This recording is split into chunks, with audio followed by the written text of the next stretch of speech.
Welcome back to the Velvet Underworld channels. And after this video, I would really like to know your thoughts about these stories.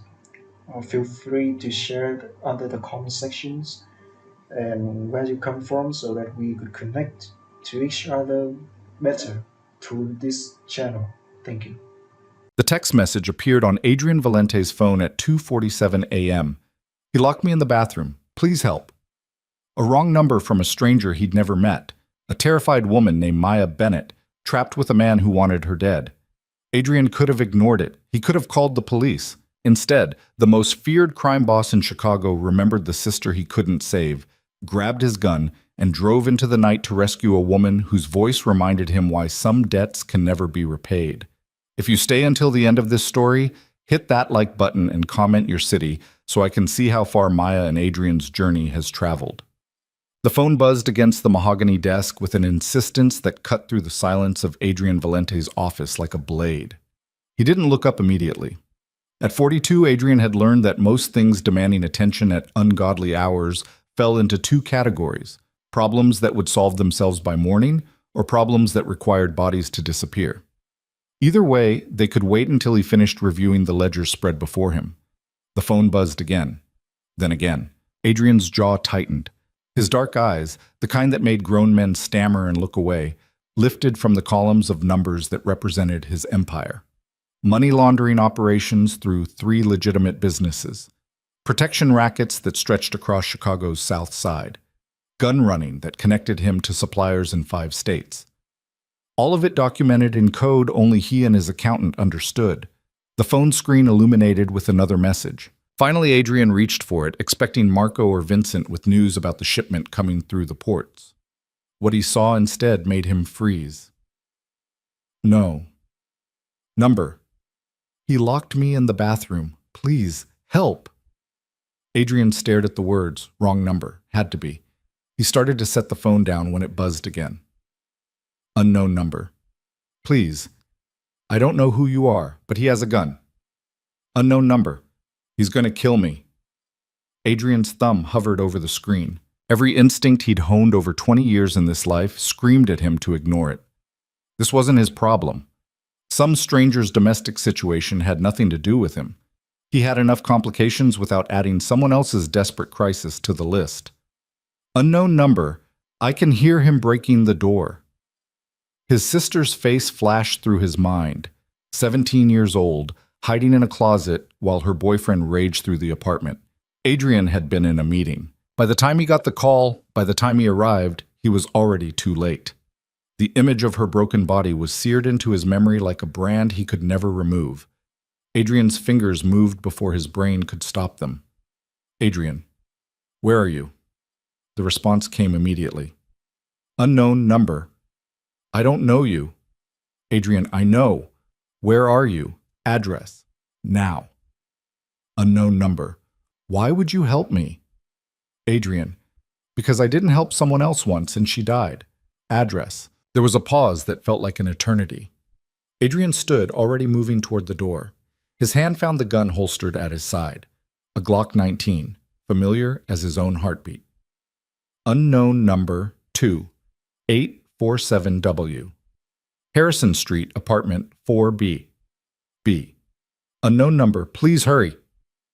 Adrian was already out the door, taking the stairs 2 at a time down from his office above the club. The music from below pounded through the walls, bass and bodies, and the smell of expensive liquor, his kingdom, his world. He was leaving it behind for a stranger, based on a wrong number and a memory that wouldn't let him rest. Boss? Marco looked up from the bar as Adrian strode past. Where you? I'll be back. Adrian's voice cut through the question like a guillotine. No explanation. No time. The night air hit him like a slap as he pushed through the exit into the alley where his car waited. A black Audi R8, fast, inconspicuous enough in the dark, and powerful enough to get him across the city in minutes. Adrian slid behind the wheel and the engine roared to life. 2847 West Harrison. He knew the area. Not great, not terrible. Working-class apartments where people minded their business and didn't ask questions.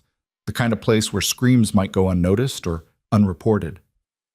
Adrian's phone buzzed again as he tore through a red light, the city blurring past his windows. Unknown number. He's almost through the door. His foot pressed harder on the accelerator. The speedometer climbed, 60, 70, 80, through the empty Chicago streets. He wove through the sparse late-night traffic with the precision of someone who'd fled crime scenes and outrun cops more times than he could count. Adrian, hold on. 5 minutes. Unknown number. I'm scared. Something cracked in Adrian's chest. 3 words. Simple. Honest. The same words his sister had whispered into her phone before the line went dead. 4 minutes. He ran another red light, narrowly missing a taxi. The driver's horn blared behind him, but Adrian didn't slow. Couldn't slow. The city passed in fragments, closed storefronts, empty bus stops, the occasional pedestrian who barely registered the sleek car screaming past. Unknown number. He's in the bathroom.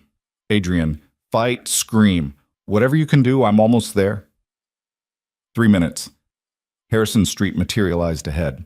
Adrian killed the headlights as he approached, scanning the building numbers. 2800 block, getting closer. His eyes picked out the details automatically. Exits, sight lines, potential witnesses. The tactical assessment was as natural as breathing after 2 decades in this life. There. 2847. A 3-story walk-up with exterior stairs and peeling paint. One window on the 4th floor showed light. Apartment 4B. Adrian jerked the wheel and the Audi jumped the curb, stopping directly in front of the building entrance. He was out before the engine stopped ticking, gun already in his hand, phone in the other. Adrian. Which apartment faces the street? Unknown number, front, right side. Please. The building door was locked. Adrian didn't hesitate. He took 3 steps back and drove his shoulder into it. The frame splintered with a crack that echoed through the quiet street. Inside, a narrow hallway and stairs covered in worn carpet that might have been blue once upon a time. Adrian took the stairs 3 at a time.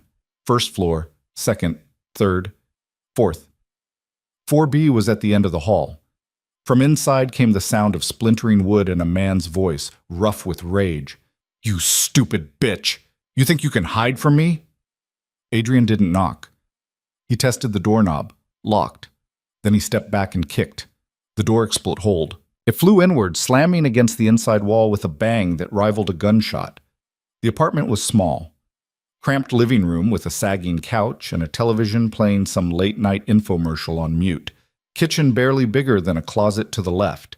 And straight ahead, a hallway where a man stood frozen, one hand gripping what looked like part of a wooden chair leg, the other reaching for the bathroom door he'd been battering. The man spun. Ethan Cole. Adrian cataloged him automatically. Late 20s, maybe early 30s. 6 feet, muscular build, wild eyes that showed too much white. High.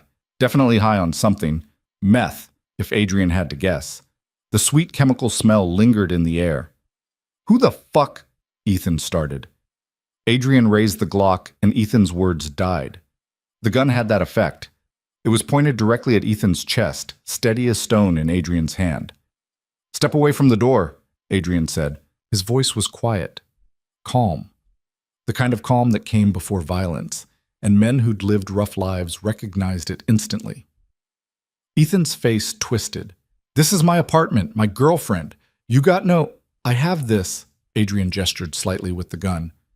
That's all I need. Step away. For a moment, Ethan looked like he might do something stupid. His hand twitched toward his waistband. Adrian saw the outline there. Another gun. Of course. They always had guns when they beat women. Made them feel powerful. Don't, Adrian said simply. You'll be dead before you touch it. Something in Adrian's eyes must have convinced him. Ethan's hand moved away from his waistband. Slowly, he stepped back from the bathroom door. Good, Adrian said. Now take out your gun. 2 fingers, slow. Ethan's jaw clenched, but he obeyed. He pulled out a cheap .38 revolver, holding it by the grip with his thumb and forefinger like it might bite him. Toss it here. The gun clattered across the floor and stopped at Adrian's feet. He kicked it behind him, out of the room, never taking his eyes or his aim off Ethan. Now sit, against that wall. Who the hell are you? Ethan demanded, but he was sitting, sliding down until he hit the floor. You her brother or something? Because I'm telling you, this is between me and Maya. Maya, Adrian repeated. So that was her name. The stranger who texted the wrong number. Is she hurt? That's none of your goddamn business. Adrian moved forward 2 steps, fast. The gun now aimed directly at Ethan's forehead from 6 feet away. At this range, even a mediocre shot couldn't miss. And Adrian was many things, but mediocre had never been one of them. Let me be clear, Adrian said. I don't know you. I don't know her. I don't care about your relationship or your problems or whatever justification you've built in your head for what you were about to do. What I care about is very simple. Is she hurt? Ethan's Adam's apple bobbed. She's fine. I was just, Maya? Adrian called toward the bathroom door, not looking away from Ethan. My name is Adrian. Can you open the door? Silence. Maya, he can't hurt you now. Open the door. More silence. Then, the soft scrape of a lock turning. The door crept open 6 inches. A face appeared in the gap, and Adrian's stomach dropped. She was young, mid-20s maybe. Dark hair tangled and wild, but it was her face that made Adrian's finger tighten on the trigger. Split lip, swelling along her cheekbone that would be a magnificent bruise by morning, and her eyes, wide, terrified, not quite able to focus on anything. You texted me, Adrian said, keeping his voice gentle despite the rage building in his chest. I'm here to help. Maya's eyes found him, found the gun, found Ethan on the floor. She seemed to struggle to process what she was seeing. Her voice was barely a whisper. I texted my friend Julia. I must have... Wrong number? Right number, Adrian said. Wrong number. Doesn't matter. Are you hurt anywhere besides your face? Maya's hand rose to her ribs, pressing against her side. The motion was instinctive, protective. Adrian had seen it before. Broken ribs, maybe. Or badly bruised. That son of a bitch, Adrian breathed. Look, man, Ethan started, his voice taking on a wheedling tone.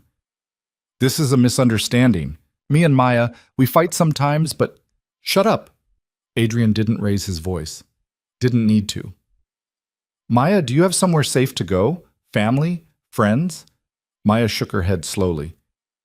He knows where my mom lives. My friends. I tried to leave before and he...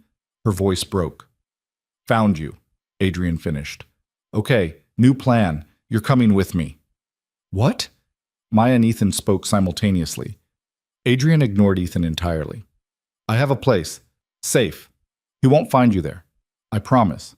I don't know you, Maya whispered. No, Adrian agreed. But you texted me when you had no one else. I'm here. I'm offering help. Real help. Take it. Maya's eyes moved between Adrian and Ethan, calculating, trying to make sense of a situation that made no sense. A stranger with a gun offering rescue. Her boyfriend on the floor, for once powerless. If you go with him, you're dead, Ethan snarled. You hear me? Adrian moved fast. 3 steps and he was on Ethan, the gun now pressed against the man's temple hard enough to hurt. Ethan's words choked off into a gasp. Listen very carefully, Adrian said, his voice dropping to barely above a whisper. You're going to disappear, tonight. You're going to pack whatever you can carry in 10 minutes, and you're going to leave Chicago. I don't care where you go. Mexico, Canada, hell. But if I ever see you again, if I ever hear you've contacted Maya, if I even get a whisper that you're still breathing the same air as her, I will find you, and I won't be this merciful a second time. Do you understand me? You can't just... Adrian pressed the gun harder. Do you understand me? Yes, Ethan gasped. Yes, okay, I understand. Good. Adrian stood, stepping back. 10 minutes. Pack. Get out. Your car keys? Ethan pointed with a shaking hand toward a bowl on the kitchen counter. Adrian grabbed them and pocketed them. You can pick them up from the precinct in a week. File a report if you want. Tell them someone stole your car. I'm sure they'll care deeply. The sarcasm dripped like acid. He turned back to Maya. She was still in the bathroom doorway, frozen like a deer in headlights. Do you need anything from here? Adrian asked her. Clothes? Medication? Anything? Maya's eyes swept the apartment and something in her expression hardened. No, Nothing. I don't want anything from this place. Then let's go.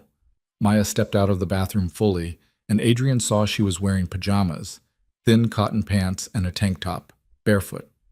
She'd been getting ready for bed when this started. Wait.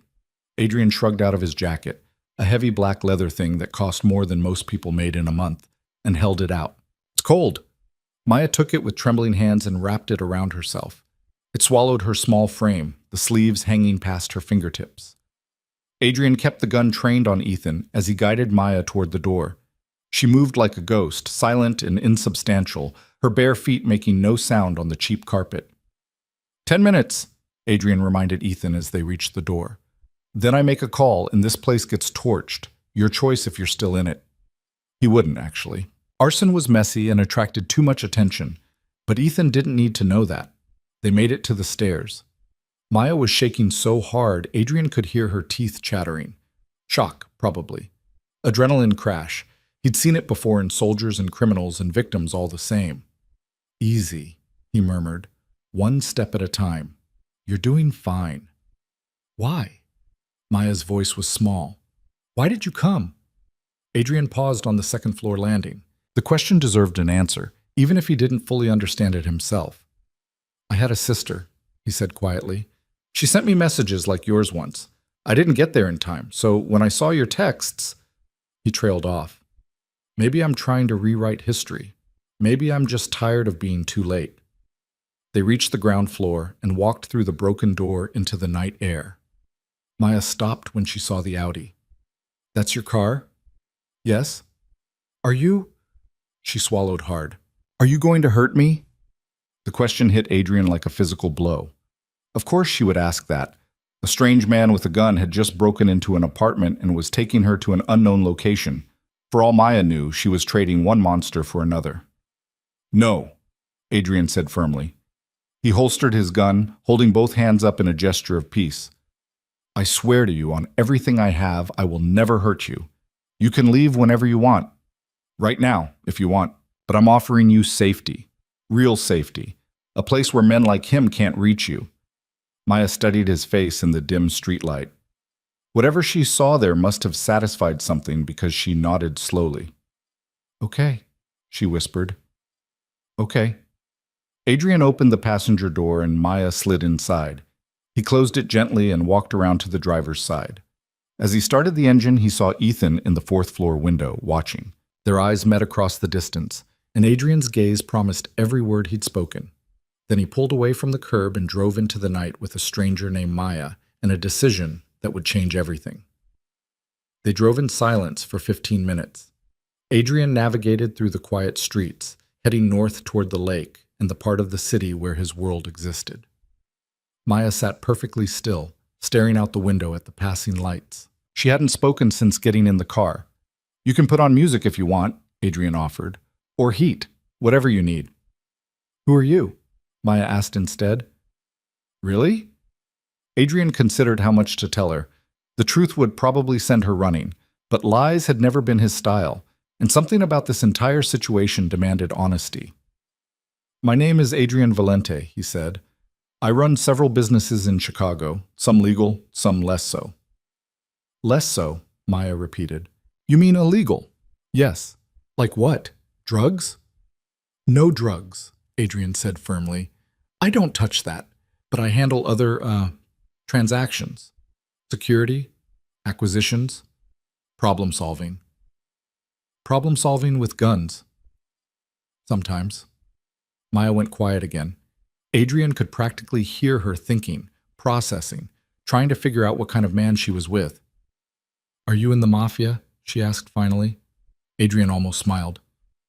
The Mafia isn't what it used to be. Most of the old families are gone, or legitimized. What's left is complicated. Let's just say I have significant influence in certain circles. So yes, Maya said, you're a criminal. Yes, Adrian admitted. I am. And you want me to stay in a criminal's apartment? Penthouse, Adrian corrected automatically, then winced.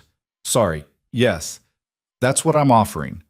Maya turned to look at him for the first time since they'd gotten in the car. Her face was a map of pain, physical and otherwise.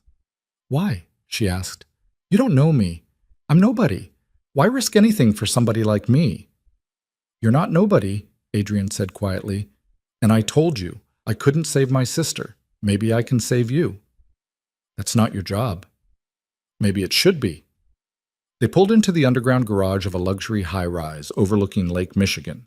Adrian's space was marked with his name, right next to the elevator. He parked and killed the engine. This is me, he said. But Maya, I meant what I said. You can leave.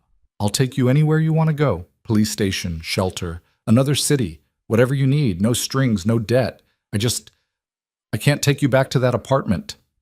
Maya looked at the elevator, then back at Adrian. Her hand unconsciously touched her swollen cheek. How long? She asked. How long what? How long can I stay? As long as you need, Adrian said. Week, month, year, until you feel safe again. I haven't felt safe in 3 years, Maya whispered. Adrian's jaw clenched. 3 years? This Ethan had been terrorizing her for 3 years. Then it's time that changed, he said. Come on. They took the elevator to the top floor. Adrian's penthouse took up the entire level, 4,000 square feet of hardwood floors, floor-to-ceiling windows, and furniture that cost more than most cars. It was beautiful and cold and impersonal. Adrian had never thought about that before, but seeing it through Maya's eyes, he suddenly recognized it for the sterile space it was. Maya stood in the entryway, still wrapped in his jacket, looking around like she'd stepped into another world. Guest room is down that hall, Adrian said, pointing. Second door, bathroom attached. I'll find you some clothes to sleep in. I don't understand this, Maya said. Any of this. Why you're being kind to me. Adrian met her eyes. Maybe because no one was kind to my sister when she needed it. Maybe because I'm tired of being the villain. Maybe because it's 3 a.m. and I acted on impulse. Does the reason matter? Maya's eyes filled with tears. She blinked rapidly, trying to force them back. Hey, Adrian said softly.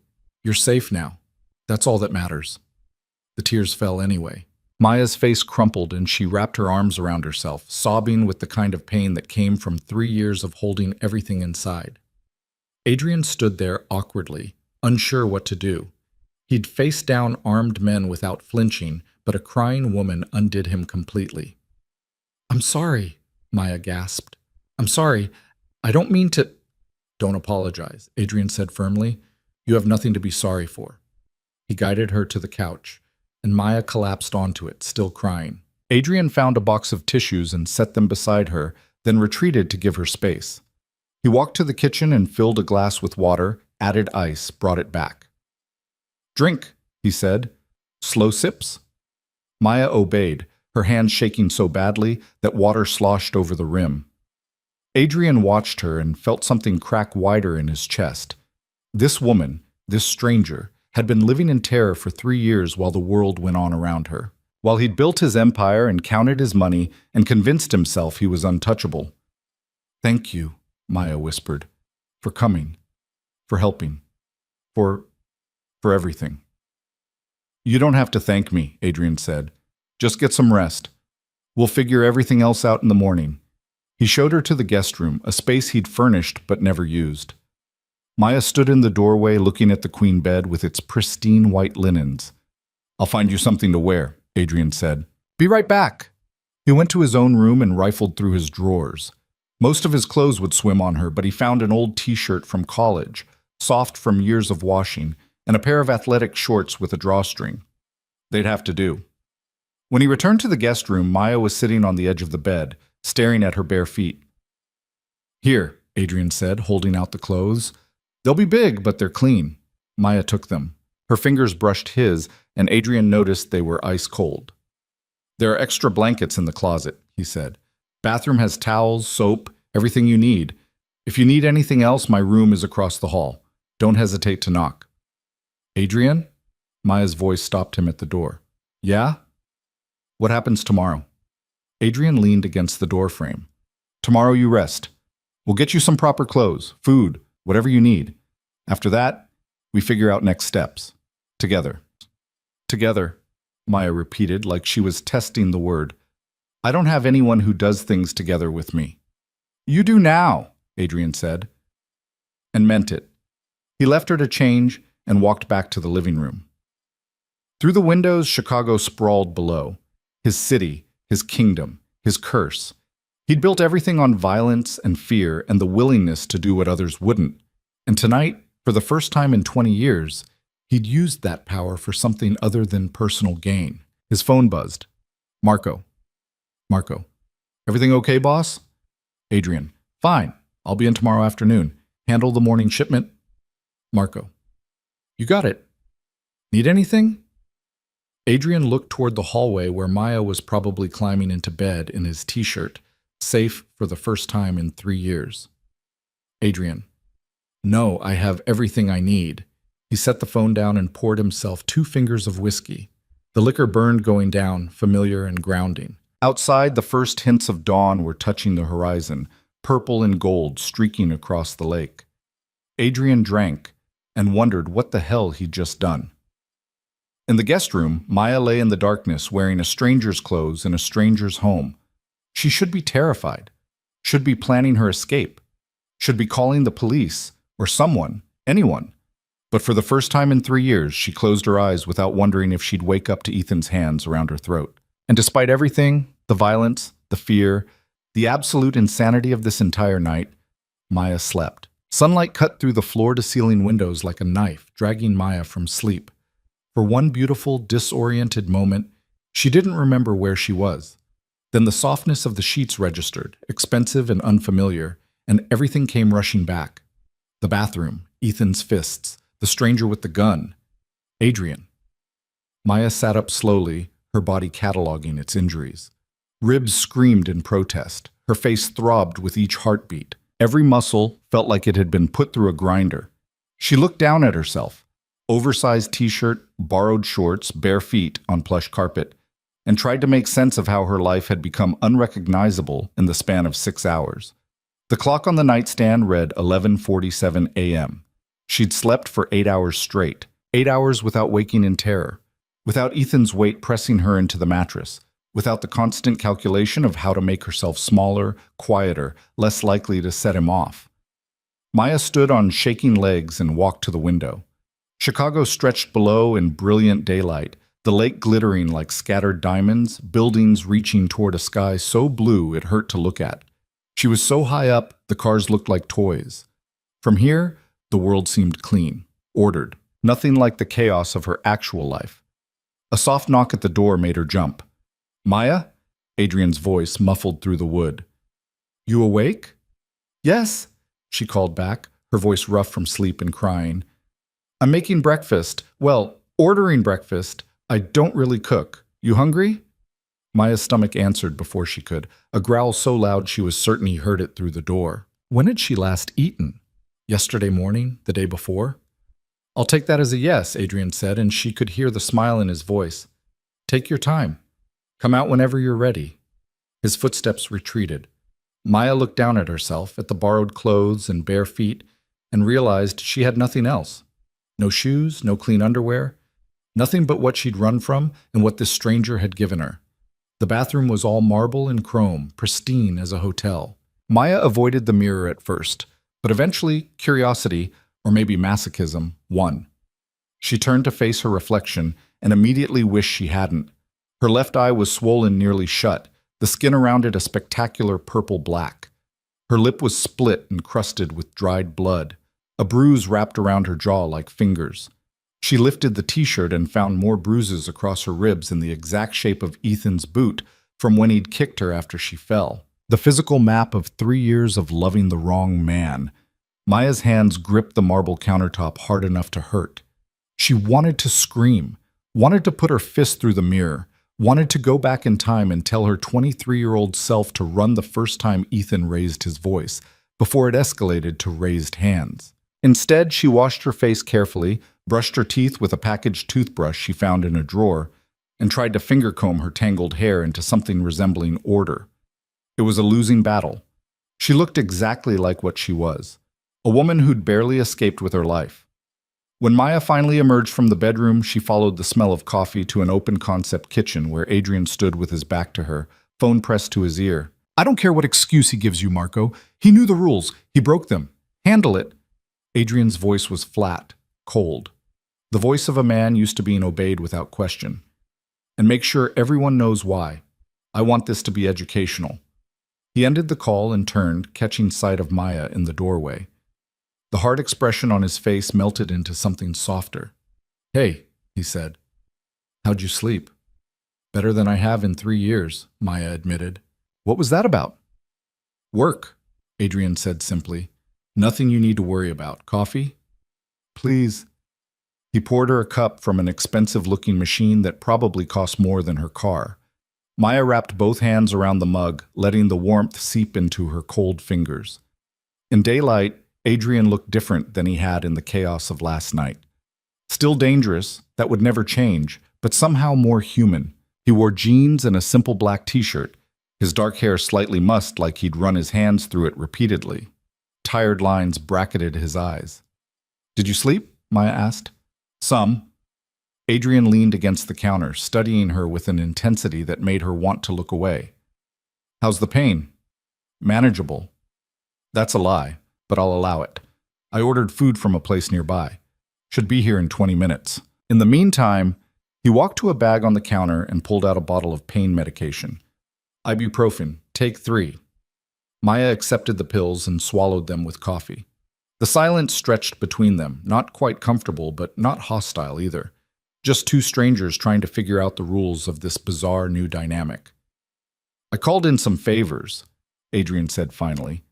"Had someone pick up clothes for you. They're in the guest room closet. Probably not all your style, but it's something clean to wear."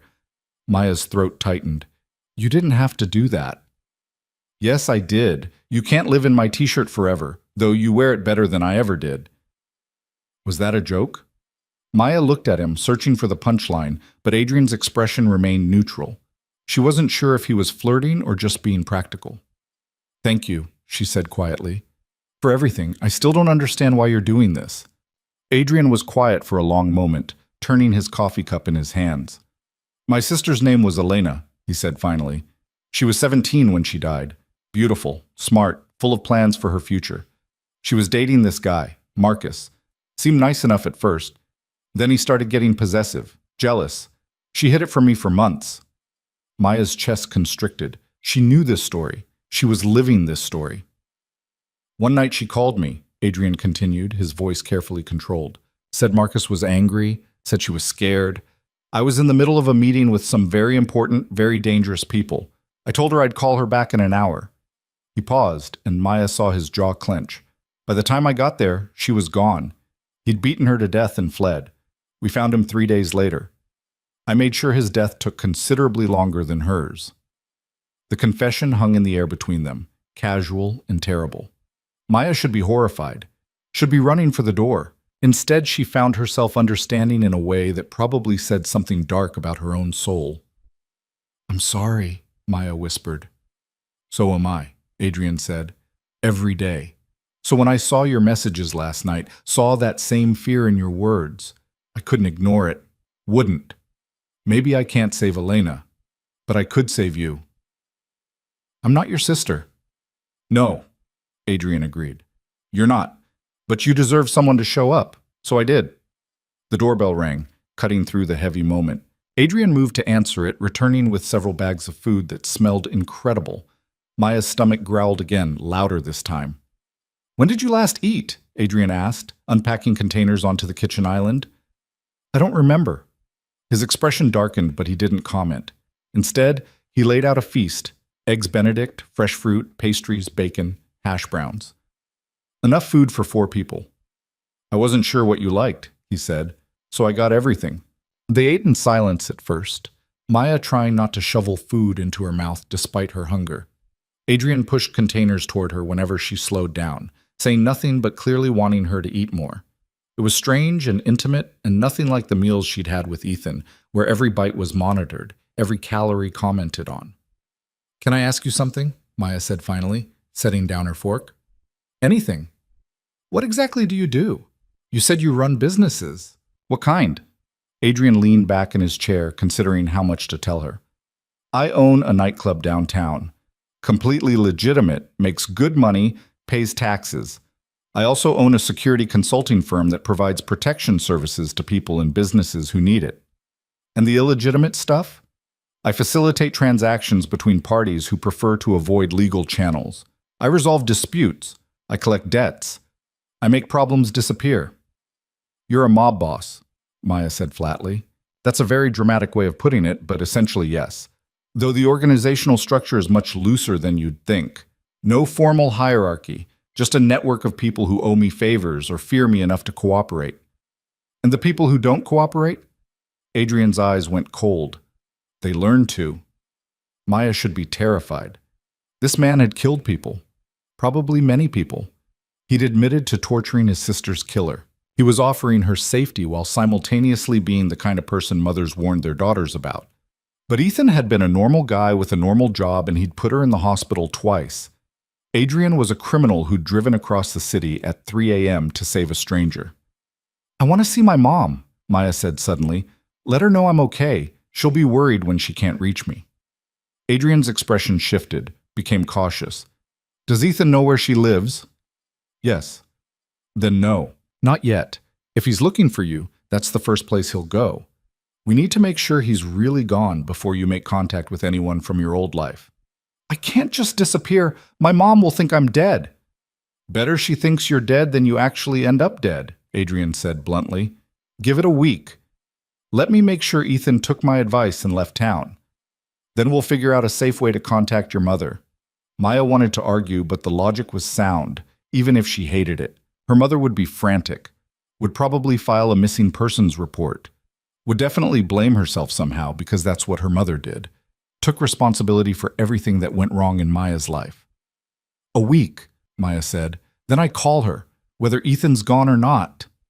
A week, Adrian agreed. They finished breakfast in a silence that felt heavier now. Maya helped clean up despite Adrian's protests, needing something to do with her hands. As she was rinsing dishes, her phone buzzed in the pocket of the borrowed shorts. She'd forgotten she even had it. The screen showed 17 missed calls and 32 text messages. Her heart stopped when she saw most were from Ethan's number. Don't, Adrian said, appearing at her shoulder. Don't read them. Don't respond. That's what he wants. A reaction. He's going to keep calling. Let him. We'll get you a new number, new phone if we need to. But engaging with him now is dangerous. Maya's finger hovered over the messages anyway. 3 years of conditioning screamed at her to check them, to respond, to manage Ethan's emotions before they exploded. Adrian gently took the phone from her hands. Trust me, he said. I know men like him. Any response, even telling him to stop, is encouragement. It tells him you're still reachable, still afraid. You want him to lose interest? You become a ghost. He was right. Maya knew he was right. But breaking 3 years of trauma responses wasn't something she could just decide to do. Adrian seemed to sense her struggle. How about this? He said. I'll hold on to your phone for now. If there's an emergency, I'll let you know, but otherwise you get a break from it. From him. Sound fair? What if my mom calls? Then I'll answer and tell her you're safe. I won't tell her where you are or who I am, but I'll make sure she knows you're alive. Maya considered this. The thought of being completely unreachable should terrify her, but instead it felt like relief. Like someone had just lifted a weight she'd been carrying for so long, she'd forgotten what it felt like to stand up straight. Okay, she said. Keep it. Adrian pocketed the phone and guided her back to the living room. The clothes are in your closet. Why don't you change, and then we'll figure out the rest of the day. Maya retreated to the guest room and found the closet full of basics. Jeans, t-shirts, sweaters, underwear still in packages, even shoes in approximately her size. Everything was simple and practical and clearly chosen by someone who had no idea what her style was but wanted to cover all the bases. It was perfect.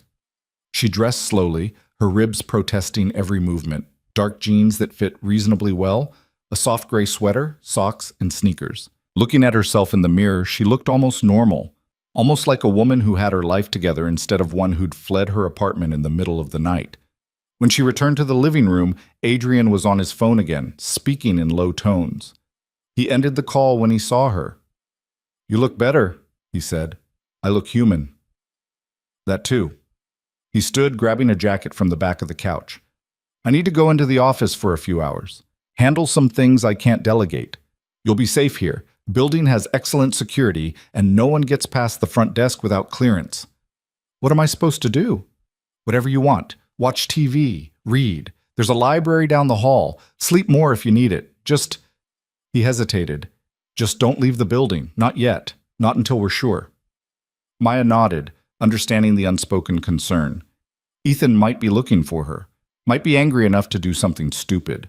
I'll be back by dinner, Adrian said. If you need anything, call me. He handed her a different phone, a simple smartphone. It's clean. My number's already programmed in. He left before Maya could ask what clean meant, though she suspected it had something to do with being untraceable. She was alone in the penthouse with nothing but time and her thoughts. A dangerous combination. Maya explored first, needing to understand the space. The library Adrian mentioned was actually a study with floor-to-ceiling bookshelves filled with everything from classic literature to business texts to, surprisingly, poetry. She pulled out a volume of Pablo Neruda and carried it to the window seat overlooking the lake. But she couldn't focus on the words. Her mind kept circling back to the impossibility of her situation. Yesterday, she'd been Maya Bennett, waitress and victim, trapped in an apartment with a man who'd convinced her she deserved every bruise. Today she was Maya Bennett, house guest of a mob boss, wearing clothes he'd bought her and drinking his expensive coffee while he went off to do illegal things she couldn't even imagine. The absurdity should be funny. It wasn't. Her new phone rang, making her jump, Adrian's name on the screen. Hello? Just checking in, Adrian said. You okay? I'm fine. You've been gone 20 minutes. I know, just wanted to make sure. Something in Maya's chest loosened at the concern in his voice. I'm really okay. Go handle your business. Call if you need anything. I will. She hung up and returned to the window, to the view of a city where she was both safer and more lost than she'd ever been. Her old phone, the one Adrian had taken, buzzed again from wherever he'd put it. Ethan, probably.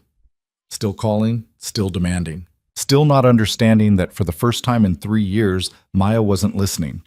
Adrian returned 6 hours later with takeout containers and a tension in his shoulders that hadn't been there that morning. Rough day? Maya asked from her position on the couch, where she'd been attempting to read. You could say that. Adrian set the food on the counter with more force than necessary. One of my guys decided he could skim off the top without consequences. Had to have a very direct conversation about trust and expectations.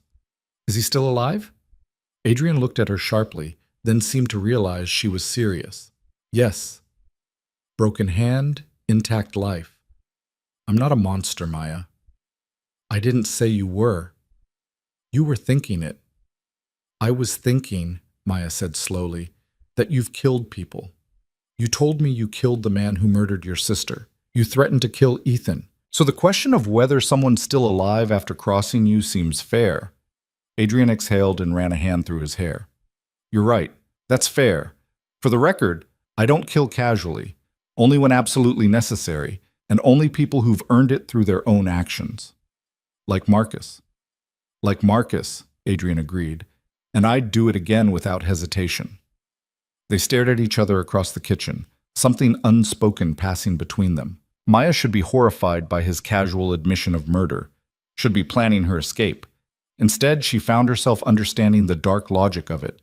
Ethan had put her in the hospital twice, had nearly killed her last night.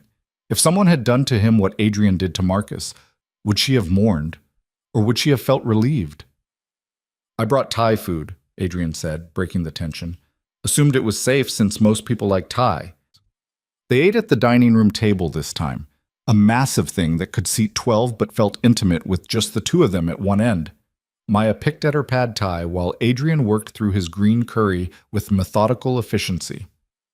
Tell me about you, Adrian said suddenly. Not the trauma, not Ethan. You. Who were you before all this? Maya set down her fork, surprised by the question. I don't know if I remember anymore. Try. She thought back, reaching past 3 years of fear and violence to the girl she'd been at 23. I wanted to be a teacher, she said slowly. Elementary school. I loved kids. Loved the idea of shaping young minds and making a difference. Why didn't you? I met Ethan in my last year of college. He was charming, attentive, said all the right things. After graduation, he convinced me to move in with him instead of applying for teaching positions. Said he'd support us while I figured things out. Then figuring things out became taking care of the apartment. Then it became getting a waitressing job to help with bills. Then it became survival, Adrian finished. Yeah. Maya's voice was barely a whisper. Survival. You could still teach after this, after you're safe. I'm 26 with no experience, a 3-year gap in my resume, and a face that looks like I went 10 rounds with a heavyweight. What school would hire me? The bruises will fade, but, Adrian said, the gap can be explained. And you're 26, not 60. You have time. Maya wanted to believe him, wanted to think she could reclaim the dreams Ethan had slowly strangled. But hope felt dangerous. Hope meant giving herself permission to want things again, and wanting things gave the universe something to take away. What about you? She asked, deflecting. How does someone become... She gestured vaguely at him. A criminal. Adrian smiled without humor. Family business. My father ran the same operations I do now. I grew up watching him broker deals and settle disputes. Learned early that respect is earned through strength, and mercy is a luxury you can't always afford. You said you had a sister. What about other family? Mother died when I was 12. Car accident. After that, it was just me, Elena, and our father. He passed 5 years ago. Heart attack. Very anticlimactic for a man who survived 3 assassination attempts. I'm sorry. Don't be. He was a hard man. Fair, but hard. I respected him more than I loved him. Adrian pushed his food around his plate. Elena was the only one who saw past what I was. She'd yell at me about the business, tell me I was better than this. After she died, there was no one left to care whether I was better or worse. So I became worse. The confession hung between them, raw and honest. Maya recognized it for what it was. Adrian showing her his own scars, his own damage. Maybe so she'd feel less alone in hers. You came for me, Maya said quietly. That's not worse. That's better. One good act doesn't erase 20 years of bad ones. Maybe not, but it counts for something. They finished dinner in comfortable silence this time. Adrian insisted on cleaning up while Maya took her pain medication and tried not to wince every time she moved wrong. The ibuprofen helped, but she suspected she'd need something stronger soon. Can I ask you something? Maya said, as Adrian dried the last dish. Always. Why aren't you married, girlfriend? You're successful, not terrible looking. Someone should have locked you down by now. Adrian laughed, the sound startling in its genuineness. Not terrible looking. I'll take that as a compliment. And to answer your question, my lifestyle doesn't exactly lend itself to traditional relationships. Hard to build trust when your boyfriend has to leave dates early to handle bodies. Bodies? Figure of speech, mostly. He set down the dish towel and leaned against the counter. I've had relationships, nothing that lasted. Women either want to change me or they're attracted to the danger. Neither makes for a solid foundation. What would make a solid foundation? Adrian was quiet, his dark eyes studying her with that same intensity from the morning. Someone who sees what I am and doesn't run. Someone who understands that good and bad aren't always separate categories. Someone brave enough to build something real in the middle of all this chaos. The air between them felt charged suddenly, crackling with possibility. Maya's pulse quickened and she wasn't sure if it was fear or something else entirely. This man had saved her life, had given her shelter and clothes and safety. But he was also a killer, a criminal. Everything her rational mind said she should avoid. I should sleep, Maya said abruptly, standing too fast. Her ribs screamed in protest and she gasped. Adrian was at her side immediately, steadying her with gentle hands. Easy, you're still healing. I'm fine. You're stubborn. But he smiled as he said it. Come on, I'll walk you to your room. He stayed carefully distant as they moved down the hall, close enough to catch her if she fell but not touching. At her door, Maya turned to face him. Thank you, she said, for everything today, for the clothes and the food and for caring. It's not a hardship, Maya. You're easy to care about. The words landed between them, weighted with meaning neither was ready to examine. Maya's hand found the doorknob. Good night, Adrian. Good night. She slipped inside and closed the door, leaning against it as she heard his footsteps retreat. Her heart was racing for reasons that had nothing to do with fear and everything to do with the dangerous realization that she was starting to trust him, starting to feel safe, not just in his space, but with him. And that was a complication she absolutely didn't need. Across the hall, Adrian stood in his own bedroom staring out at the Chicago skyline. His phone buzzed with messages from Marco about shipments and meetings and the 100 small crises that made up his daily life. He ignored all of them. Instead, he pulled out Maya's old phone, the one he'd taken that morning. 17 more calls from Ethan. 23 new messages, each more frantic and angry than the last. Promises of violence mixed with declarations of love, mixed with threats that would have made Adrian laugh if they weren't so pathetically typical. He powered the phone down completely and locked it in his desk drawer. Tomorrow he'd have Marco run Ethan's information, make sure the bastard had actually left Chicago like Adrian told him to. And if he hadn't, well, Adrian had made a promise about what would happen then. For tonight, though, he let himself think about the woman sleeping across the hall, about brown eyes that had seen too much pain and a smile he'd glimpsed exactly once during dinner when he'd told a terrible joke, about the way she'd looked at him without flinching when he admitted to murder, like she was trying to understand rather than judge. Adrian had built his entire life on control, on careful calculation and strategic planning, on never letting emotion dictate action. But nothing about Maya Bennett was controlled or calculated or strategic.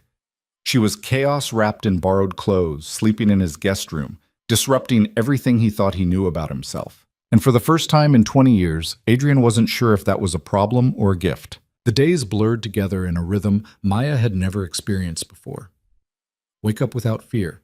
Eat breakfast with Adrian when he was home. Alone when he wasn't. Read books from his extensive library.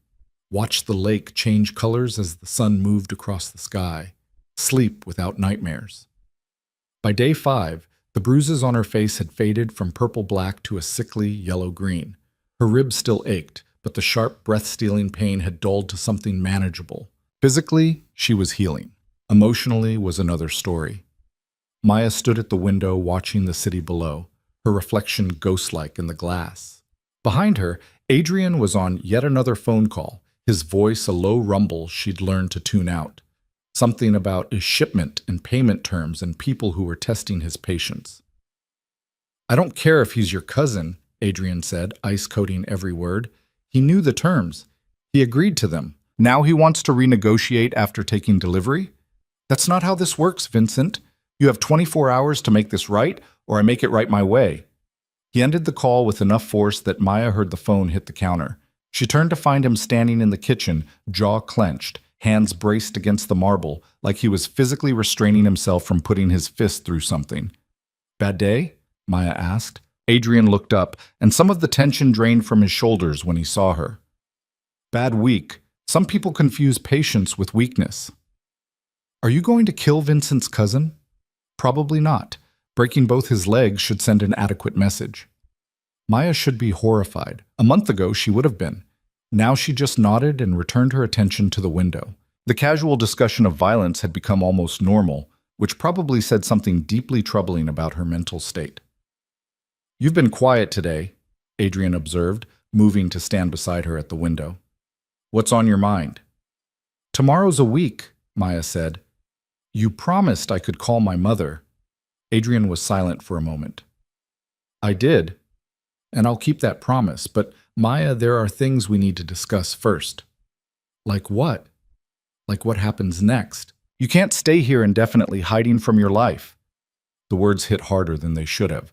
Maya had known this arrangement was temporary. She wasn't Adrian's responsibility, wasn't his problem to solve. He'd done more than anyone had a right to expect, but hearing him say it out loud made something in her chest constrict painfully. "I know," she said, keeping her voice carefully neutral. "I've been thinking about that. I could go to my mom's for a while, get a new waitressing job, find a cheap apartment somewhere Ethan wouldn't think to look." "Is that what you want?" Maya turned to look at him. "What I want doesn't really matter. It's what I can afford. I don't have money saved, don't have skills beyond pouring coffee and taking orders. My options are pretty limited." "What if they weren't?" Adrian asked. "What if money wasn't an issue? What would you want?" "I'd go back to school," Maya said immediately. then stopped, surprised by her own certainty. Finish my teaching certification. Get a job working with kids like I always planned. Maybe I'd move somewhere new. Start completely over where nobody knows me as the girl who couldn't leave her abusive boyfriend. So do it.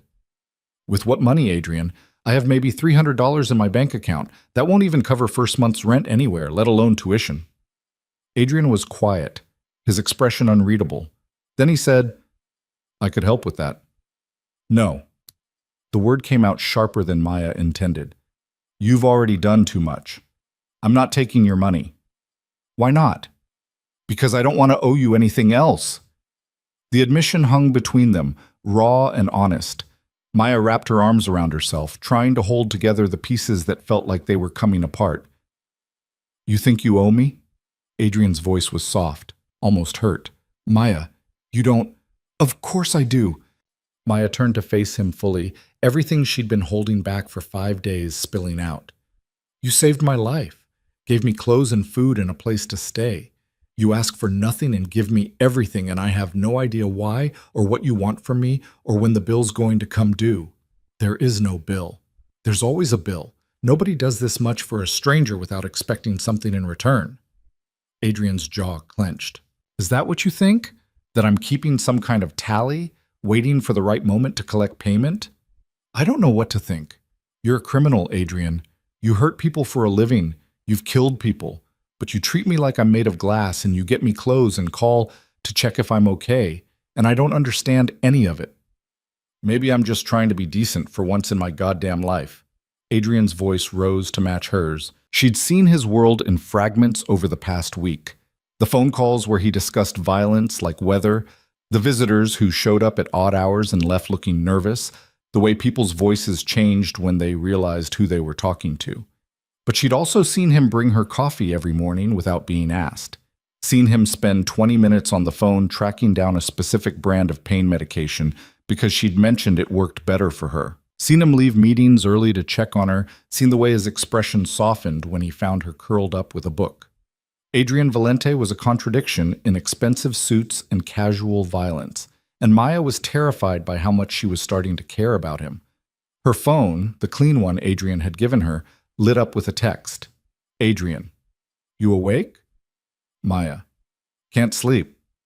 Adrian, come to the living room, I'll make tea. She found him in the kitchen in sweatpants and a t-shirt, looking more human than she'd ever seen him. The kettle was already heating. Chamomile or peppermint? He asked. Chamomile. They sat on opposite ends of the couch, tea steaming between them, the city lights stretching out beyond the windows like scattered stars. I keep thinking about what you said, Maya began, about wanting to balance out the bad things you've done. You don't have to... Let me finish. She set down her mug. You can't balance it out, Adrian. That's not how it works. Good acts don't erase bad ones, and bad acts don't negate good ones. They just exist together, making us complicated and human and impossible to categorize. That's a very philosophical take for 2 a.m. I've had a lot of time to think this week. About you, about me, about how we ended up here. Maya pulled her knees to her chest. 3 years ago, I made a choice to stay with someone who hurt me. I could blame him, blame my circumstances, blame anything, but at the end of the day, I chose to stay. And I've been punishing myself for that choice ever since. Maya, but you saved me from having to make that choice again. You showed up and gave me a third option I didn't even know existed. And yeah, you're a criminal. You've done terrible things. But you're also the only person who's ever driven across a city at 3 a.m. to help me. Adrian was quiet, his jaw working like he was trying to find words that wouldn't come. So what I'm saying is, Maya continued, maybe we're both trying to figure out who we are outside of the worst things we've done. And maybe we can figure it out together. Together, Adrian repeated softly. That's a dangerous word. Everything about this is dangerous. Fair point. He shifted on the couch, angling toward her. If we're being honest, I should tell you something. Okay? This past week, having you here, it's been... He stopped, searching for words. I've lived alone for 5 years, built my whole life around solitude and control. And then you showed up and suddenly my penthouse feels like a home instead of a holding cell. That scares me. Maya's heart was pounding. Why? Because homes can be taken away. Because caring about people makes you vulnerable. Because the last time I cared about someone, I lost her, and it nearly destroyed me. Elena. Elena, Adrian confirmed. After she died, I promised myself I'd never let anyone that close again. Easier to be alone than risk that kind of pain. But you're not alone anymore, Maya said quietly. No. Adrian's eyes found hers across the darkness. I'm not. The moment stretched between them, heavy with possibility. Maya knew she should look away, should retreat to her room, should maintain the careful distance they'd been pretending existed. Instead, she set down her tea and moved closer. Adrian, she whispered, I'm scared. Of me? Of this. Of feeling safe with you. Of starting to depend on you. Of... She stopped, the words catching in her throat. Of what? His voice was gentle, giving her space to be honest. Of falling for someone who lives in a world I don't understand. Of wanting something I know I shouldn't want. Adrian's hand came up, cupping her bruised cheek with a tenderness that made her eyes sting. And what do you want, Maya? I want to feel alive again instead of just surviving. I want to stop being afraid. I want... She leaned into his touch. I want to stop running from the only person who makes me feel safe. I can't promise you normal, Adrian said. I can't promise you easy. My life is complicated and dangerous and probably not what you imagined for yourself. Nothing about my life has been what I imagined. But I can promise you this. His thumb brushed across her cheekbone, carefully avoiding the fading bruise. As long as you're with me, no one will ever hurt you again. I'll keep you safe. I'll give you space to heal, and I'll never ever make you feel like you owe me anything for it. Maya's breath caught. That's a big promise. I don't make promises I can't keep. She believed him. Against all logic and self-preservation, she believed every word. Maybe that made her foolish. Maybe she was trading one dangerous situation for another. But when Adrian looked at her like she was something precious, something worth protecting, Maya felt something she hadn't felt in 3 years. Hope. Kiss me, she whispered. Adrian's eyes darkened. Maya, you don't have to. I know I don't have to. I want to, unless you don't. He kissed her before she could finish the sentence. It was soft and careful, and nothing like the demanding, bruising kisses Ethan had forced on her. Adrian kissed her like she might break, like she was valuable beyond measure, like he had all the time in the world to learn what made her sigh. Maya's hands found his hair, pulling him closer. Adrian's arms wrapped around her waist, careful of her healing ribs. The kiss deepened slowly, a question and an answer and a promise, all at once. When they finally broke apart, both breathing hard, Adrian rested his forehead against hers. This changes things, he said. I know. My world is dark, Maya. Violent. I can't shield you from all of it. I'm not asking you to. I'm asking you to let me choose for myself. And I choose this. I choose you. Adrian pulled back enough to look at her, his dark eyes searching hers. You're sure? I've never been more sure of anything. He kissed her again, and this time there was less restraint in it.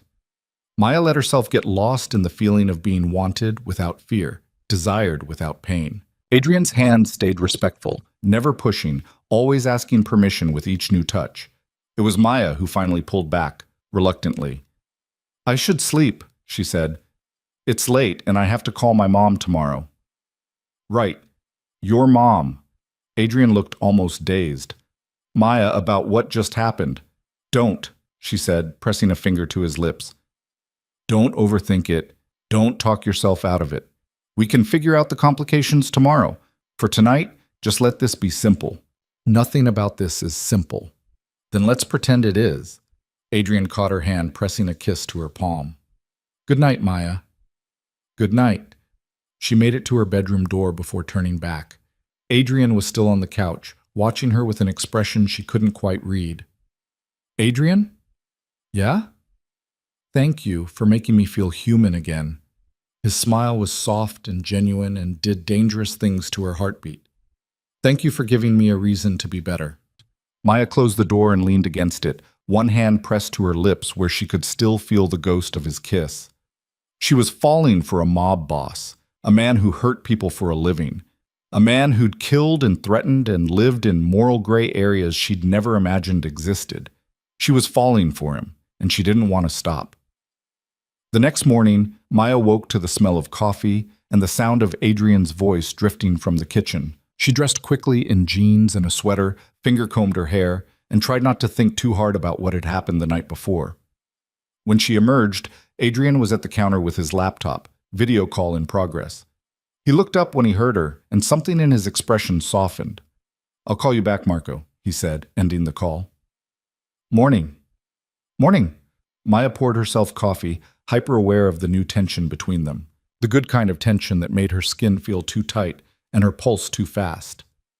"Sleep okay?" Adrian asked. "Eventually, you?" "Same." They looked at each other across the kitchen, and Maya saw her own uncertainty reflected back at her.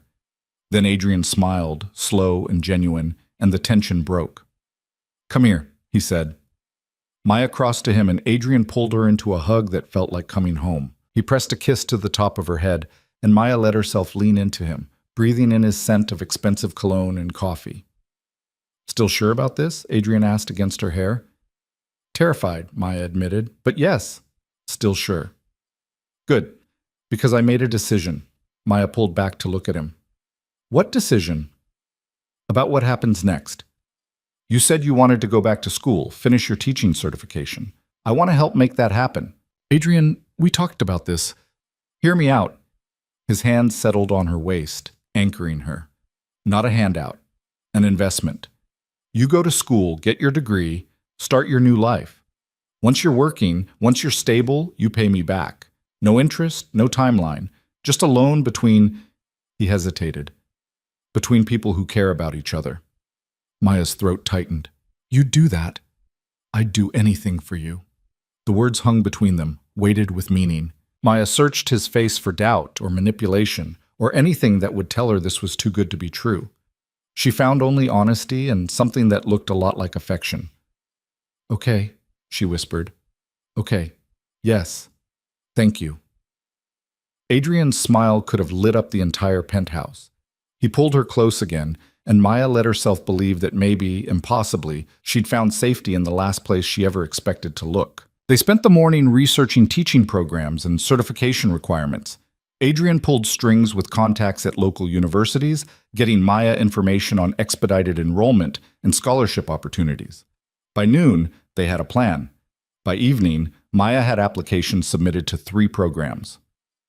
"Now," Adrian said, closing his laptop with satisfaction. "Time to call your mother." Maya's stomach dropped. She'd been dreading this all day. Her mother would be frantic, would have questions Maya couldn't answer, would want details she couldn't give. "I don't know what to say to her," Maya admitted. "Tell her you're safe. Tell her you left Ethan. Tell her you need time. That's all she needs to know." Maya picked up the phone with shaking hands. Adrian squeezed her shoulder once, then retreated to give her privacy. But she caught his hand before he could leave. "Stay," she said. "Please?" "Always." Maya dialed her mother's number and waited through 3 rings before a frantic voice answered. "Maya? Maya, is that you? Oh my God, where have you been? I've been calling and calling." "Mom, I'm fine," Maya interrupted. "I'm safe. I'm okay." "Fine, you're fine. Maya, I filed a missing persons report. The police have been looking for you. Ethan said you just vanished. Said he came home and you were gone. Said he's been worried sick." "Mom, stop." Maya's voice was firm. "Ethan's lying." "I left him. I left because he was hurting me and I couldn't stay anymore." Silence on the other end. Then, in a much smaller voice, "Hurting you how?" "How do you think, Mom?" Her mother's breath caught. "The bruises. Last Christmas. You said you fell." "I didn't fall." "Oh, baby." Her mother's voice broke. "Why didn't you tell me?" "Because I was ashamed. Because I thought I could fix it. Because—" Maya's voice cracked. "Because I didn't want you to think less of me for staying. I could never think less of you. Never. Where are you now? Come home. Let me take care of you." "I can't. Not yet. Ethan knows where you live." "He's been here," her mother said. 3 times. Looking for you. The last time I told him to leave or I'd call the police." Maya's blood ran cold. Adrian's hand tightened on hers, and she knew he'd heard. His expression had gone dangerous, the softness from earlier replaced by something cold and calculating. If he comes back, Maya said carefully, you need to call the police immediately. Don't talk to him. Don't let him in. Just call 911. I will. But Maya, where are you staying? Let me help. I'm somewhere safe, Mom, with someone who's helping me get back on my feet. I can't tell you more than that right now, but I promise I'm okay.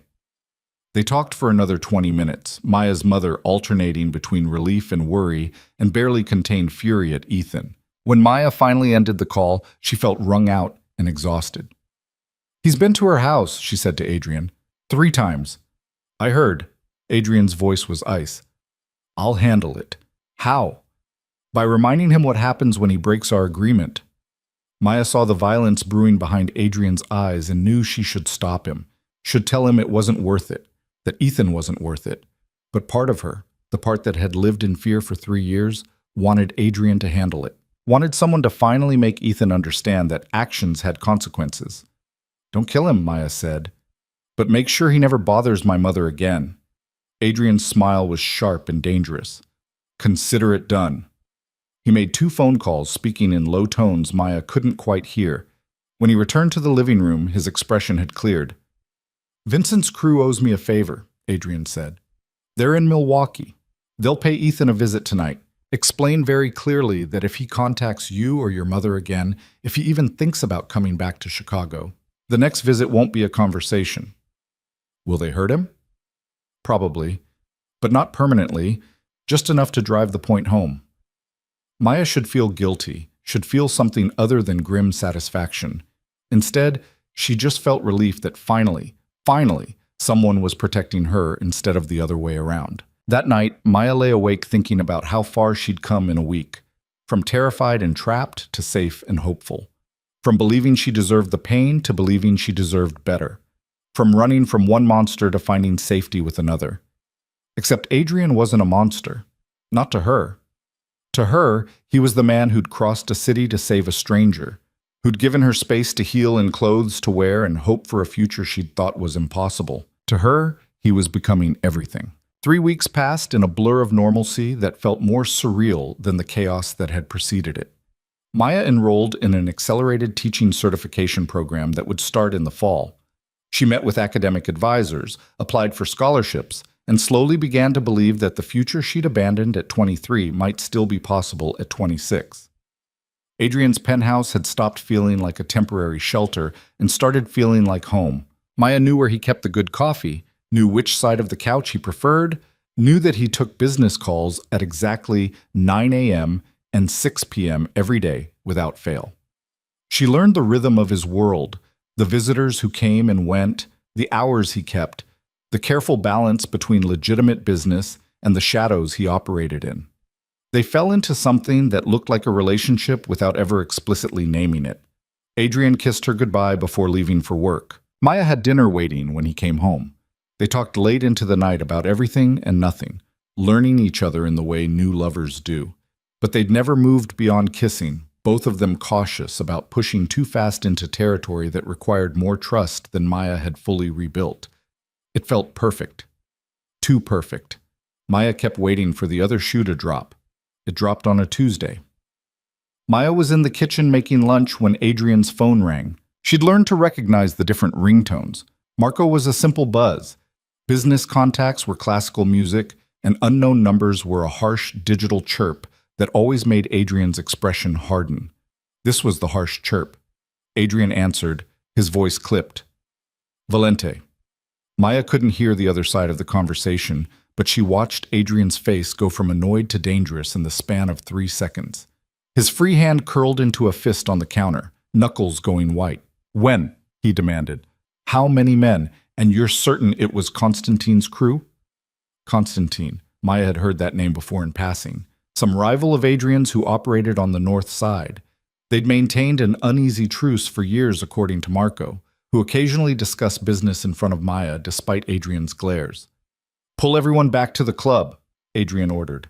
I'm on my way. And Marco, get Maya's detail in place now.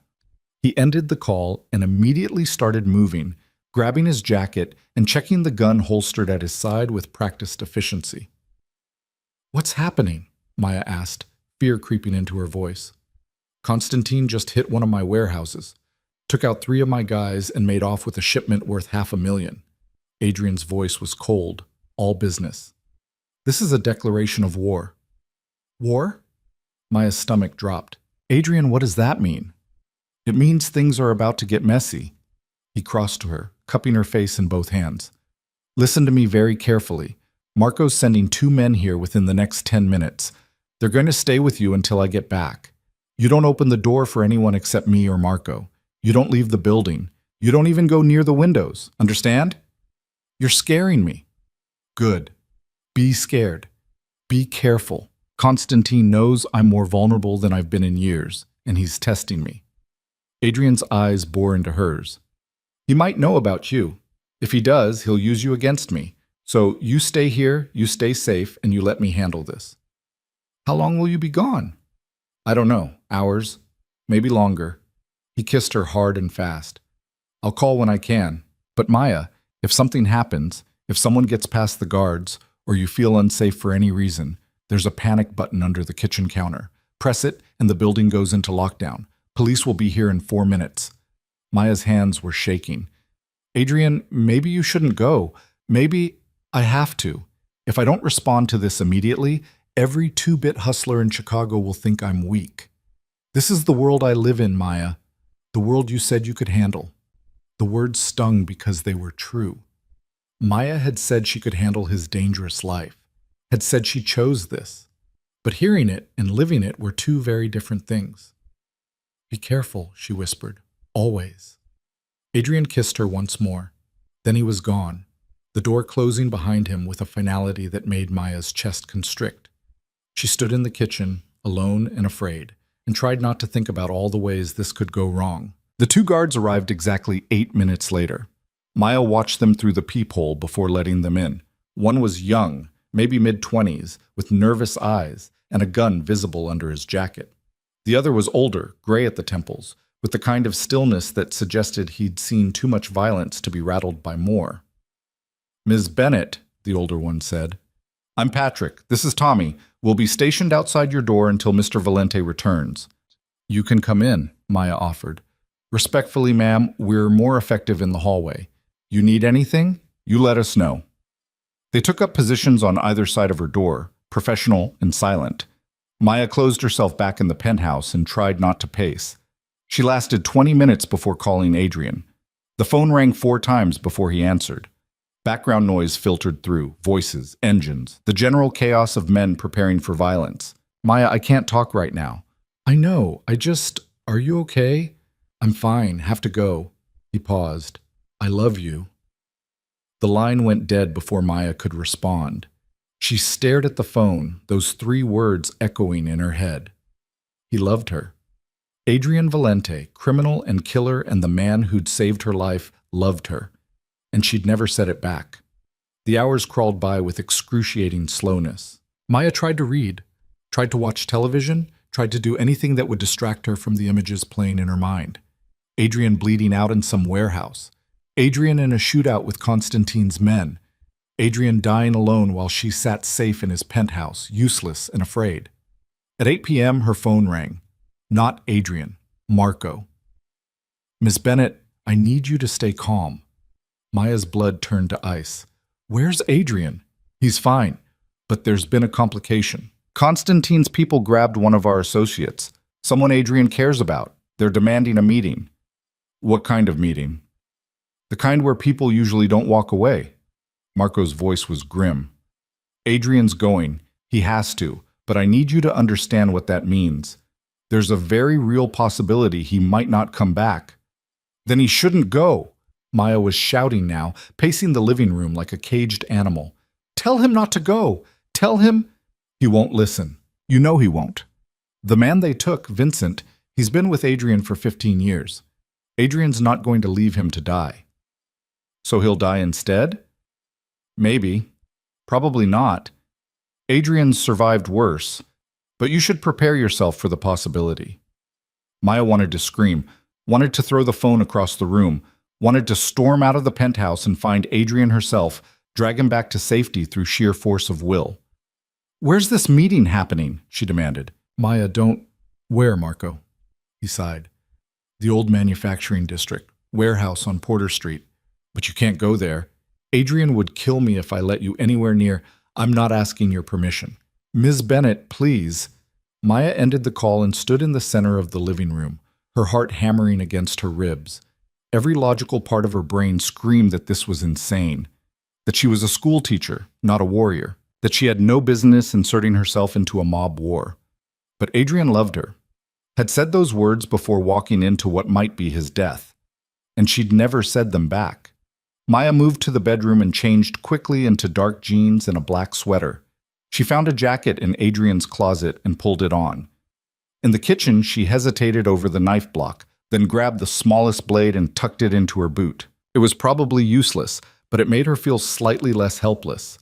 The panic button under the counter caught her eye. Press it, and the building locked down.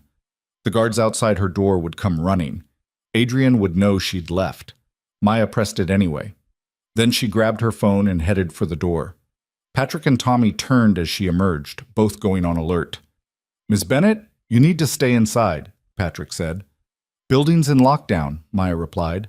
"Elevators will be shut down in about 30 seconds, but the stairs still work." Patrick's eyes widened. "You pressed the panic button?"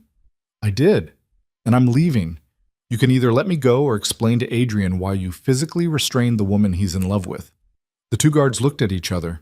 Tommy looked like he might actually try to stop her. Patrick just looked resigned. "Where are you going?" Patrick asked. "To do something incredibly stupid. Then we're coming with you." They took the stairs down 20 floors, emerging into an underground parking garage in chaos. The panic button had triggered a building-wide alert, and security was scrambling to figure out what the threat was. In the confusion, Maya and her unwilling escorts made it to Patrick's car. "Porter Street," Maya said, sliding into the back seat. "Manufacturing district." "This is a terrible idea," Tommy muttered, but he was already starting the engine. "You have guns, right?" Maya asked. "Yes, ma'am." "Good. Because I have no idea what I'm doing, but I'm doing it anyway." They drove through Chicago in tense silence. Maya's phone rang 3 times. Adrian, then Marco, then Adrian again. She ignored all of them. Whatever she was about to walk into, she needed to do it without him talking her out of it. The manufacturing district was a wasteland of abandoned buildings and broken streetlights. Patrick navigated through the darkness until they spotted a cluster of cars near a massive warehouse. Expensive cars. The kind people in Adrian's world drove. "That's Adrian's Audi," Tommy said, pointing. "And Marco's SUV. They're here." "How many men does Constantine have?" Maya asked.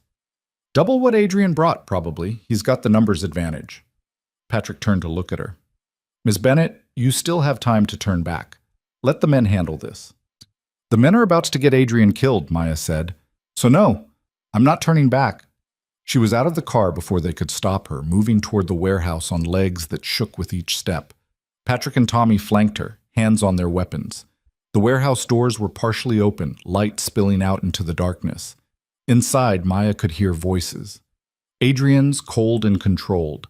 Another voice she didn't recognize, heavily accented and amused. "You come to my meeting with only 6 men, Valente? You insult me." "I came in good faith, Constantine. Where's Vincent?" "Alive. For now. Whether he stays that way depends on you." Maya crept closer, peering through the gap in the doors. The interior of the warehouse was vast and mostly empty, lit by harsh fluorescent lights that turned everything sickly yellow. In the center, 2 groups of men faced each other like armies on a battlefield. Adrian stood at the front of his group, flanked by Marco and 4 others Maya recognized from the penthouse. Across from them, a man who must be Constantine held court with at least a dozen armed men. And bound to a chair between them, bloodied and barely conscious, was Vincent. "What do you want?" Adrian demanded. "What I've always wanted, the Southside operations. Your territory, your connections, everything you've built for the past 20 years. Constantine smiled, and Maya could see it was cruel even from a distance. "Give me that, and Vincent lives." "That's insane. I'd rather burn it all than hand it to you." "Then Vincent burns with it." Constantine pulled a gun and pressed it to Vincent's head.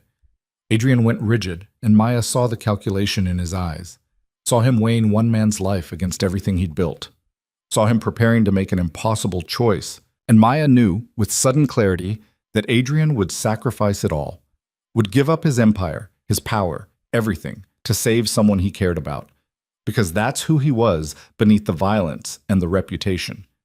A man who valued loyalty above all else. Wait! Maya's voice cut through the warehouse before she could stop herself. Every head turned toward her. Adrian's face went from shock to rage to terror in rapid succession. Maya, get out of here, he shouted. Now! But Maya was already moving forward, Patrick and Tommy flanking her nervously. She had no plan, no idea what she was doing, just the desperate need to stop Adrian from destroying himself. Who is this? Constantine asked, his smile widening. Not one of your men, surely. She's no one, Adrian said quickly. She's not part of this. Let her leave. Oh, but I think she's very much part of this. Constantine's eyes gleamed as he studied Maya. Look at how you tense when I look at her. How your hand goes to your gun. This woman means something to you, Valente. Something important.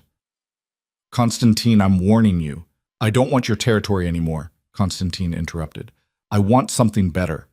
I want to watch you suffer the way you made me suffer when you killed my brother. Maya's blood ran cold. This wasn't about business. This was about revenge. Your brother attacked one of my men, Adrian said. Killed him. I was defending my own. And I am defending mine. An eye for an eye, as they say. Constantine turned his gun from Vincent to Maya. You took someone I loved. Now I'll take someone you love. Fair trade. Everything happened at once. Adrian lunged forward with a shout. Marco and the others drew their weapons. Constantine's men did the same, the warehouse erupting into a forest of guns all pointed at each other, and Maya, standing in the middle of it all, realized she'd just made everything infinitely worse. Don't! Adrian's voice cracked like a whip.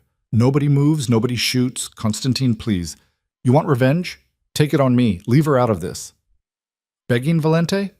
I never thought I'd see the day. Constantine gestured with his gun. Everyone lowers their weapons, now, or the girl dies where she stands. There was a moment of terrible stillness. Then, slowly, Adrian nodded to his men.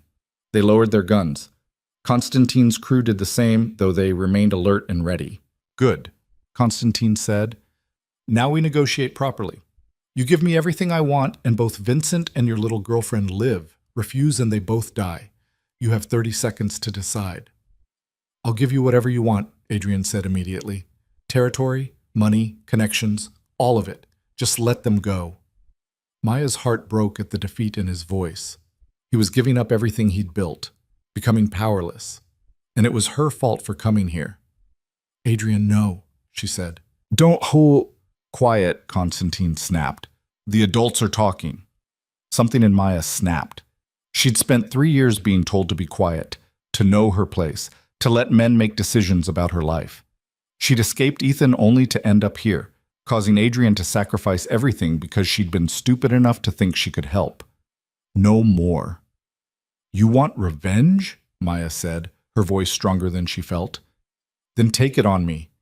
I'm the one who walked in here and complicated this. I'm the one Adrian will suffer most for losing. Let Vincent go, let Adrian keep his territory, and you can do whatever you want to me. Maya, shut up, Adrian roared. Don't you dare. It's fair, Maya continued, ignoring him. You get your revenge. Adrian loses what matters most. Vincent lives. Everyone gets something. Constantine studied her with newfound interest. Brave. Stupid, but brave. You love him that much? Enough to die for him? Maya's eyes found Adrian's across the warehouse. He looked terrified, fury and fear warring on his face. She thought about the past 3 weeks, thought about morning coffee and late-night conversations, thought about the way he kissed her like she was precious, thought about 3 words he'd said before walking into danger. Yes, Maya said simply. I love him that much. No! Adrian started forward, but 3 of Constantine's men blocked his path. Maya, stop this. I won't let you... Interesting proposition, Constantine mused. But I think there's a better option. I kill you both. Adrian loses everything and I get to watch him suffer twice. Then I take his territory anyway because he'll be too broken to fight back. He raised his gun, aiming at Maya. She saw Adrian's face contort with anguish, saw him reach for his weapon even though he was outnumbered and outgunned, saw him preparing to die, trying to save her. The warehouse doors exploded inward with a crash that echoed like thunder. Maya dropped to the ground on instinct as the room erupted into chaos. Shouts and gunfire, and the sound of running feet filled the space. "Police! Everyone on the ground now!" Through the confusion, Maya saw uniformed officers flooding in from multiple entrances. At least 20 of them, weapons drawn, surrounding both groups. Constantine's face twisted with rage as he realized he'd been outmaneuvered. Adrian appeared at Maya's side, pulling her to her feet and behind him in one smooth motion. "Stay down," he ordered, his body shielding hers. "Drop your weapons," an officer shouted. "Now!" Slowly, reluctantly, Constantine's men complied. Adrian's crew did the same. The police moved in efficiently, separating everyone, securing the scene. A man in a detective's shield approached Adrian. "Mr. Valente, appreciate the tip about the hostage situation." "Detective Morrison," Adrian acknowledged. "Vincent's the one tied to the chair. Medical attention immediately." "Already on it." Morrison's eyes flicked to Maya. "This the civilian you were protecting?" "Yes. She needs to leave. Now." "We'll need her statement. Tomorrow, at the station, with her lawyer present." Adrian's voice left no room for argument. "Tonight she leaves. Non-negotiable." Morrison studied Adrian for a long moment, then nodded. "Tomorrow, 10 a.m. Don't be late." Marco appeared at Adrian's elbow. "Car's ready, boss. Back exit." Adrian didn't wait for permission. He grabbed Maya's hand and pulled her toward a side door, Marco and Patrick clearing a path. They emerged into the night air, Maya's legs finally giving out as the adrenaline crashed. Adrian caught her, lifting her into his arms like she weighed nothing. "I've got you," he murmured. "I've got you." The car ride back to the penthouse was silent, except for Maya's ragged breathing as she tried not to fall apart. Adrian held her the entire way, his arms iron bands around her trembling body. When they finally made it inside, he set her down on the couch and immediately started checking her over. "Are you hurt? Did anyone touch you?" His hands were gentle but thorough, examining her for injuries. "Maya, answer me. Are you hurt?" "I'm fine," she managed. "I'm not hurt." "You're not fine. You walked into an active hostage situation. You offered yourself as a trade. His voice broke. "You could have died. So could you. That's different." "How?" Maya demanded, finding her anger now that the fear was receding. "How is it different? You were about to give up everything you've built, everything that matters to you." "Because you matter more," Adrian shouted. "Don't you understand that? You matter more than territory or money or reputation or anything else. I would burn my entire world to the ground if it meant keeping you safe." "And I would do the same for you," Maya shouted back. "That's what love is, Adrian. It's not pretty or safe or logical. It's standing in a warehouse with a gun pointed at you because the thought of living without the other person is worse than dying." They stared at each other, both breathing hard. Then Adrian pulled her into a kiss that was desperate and claiming and full of everything they'd been too afraid to say out loud. Maya kissed him back with equal fervor, her hands fisting in his shirt, anchoring herself to him. When they finally broke apart, Adrian rested his forehead against hers. "I love you," he said. "I'm terrified of how much I love you." "I love you too," Maya whispered. "I should have said it earlier, should have said it before you left." "You said it when it mattered most." Adrian's thumb brushed across her cheek. "You said it in front of Constantine and his men and the whole damn world. That took more courage than I've ever seen. It was stupid. It was brave. There's a difference." He pulled her close again and Maya felt him shaking. "When I saw you walk into that warehouse, when Constantine pointed that gun at you, I felt something I haven't felt in 20 years. Pure, absolute terror." "How did the police know to come?" Maya asked. Adrian's expression turned sheepish. "I called them before the meeting, told Morrison about the hostage situation, gave him the location, asked him to give me 20 minutes to try to resolve it peacefully before moving in." "You had a backup plan." "Always. But my backup plan didn't account for you showing up and offering yourself as a sacrifice like some kind of tragic heroine. I couldn't let you give up everything for me. And I can't let you die for me. So we're at an impasse." Adrian tucked a strand of hair behind her ear. We're going to have to find a middle ground between your self-sacrificing tendencies and my control issues. That sounds healthy. We're a mob boss and his girlfriend who met because she texted a wrong number in the middle of the night. Healthy was never really on the table. Maya laughed, the sound surprising them both. It turned into tears, relief and fear, and love, all crashing over her at once. Adrian held her through it, murmuring reassurances and pressing kisses to her hair. When she finally calmed, Maya pulled back to look at him. What happens now? With Constantine? He'll go to prison for kidnapping and attempted murder. His organization will fracture without him. Some of his territory will get absorbed by other players. Some will come to me by default. Adrian's expression was grim. It's not over, but it's handled. And Vincent? Hospital. Broken ribs, concussion, but he'll live. Thanks to you, actually. If you hadn't shown up when you did, I would have agreed to Constantine's terms. He would have killed Vincent anyway, once he had what he wanted. How do you know? Because it's what I would have done in his position. Adrian said it matter-of-factly, like discussing the weather. Revenge doesn't end with compromise. It ends with blood. Maya should be disturbed by the casual violence in his voice. Instead, she just felt exhausted.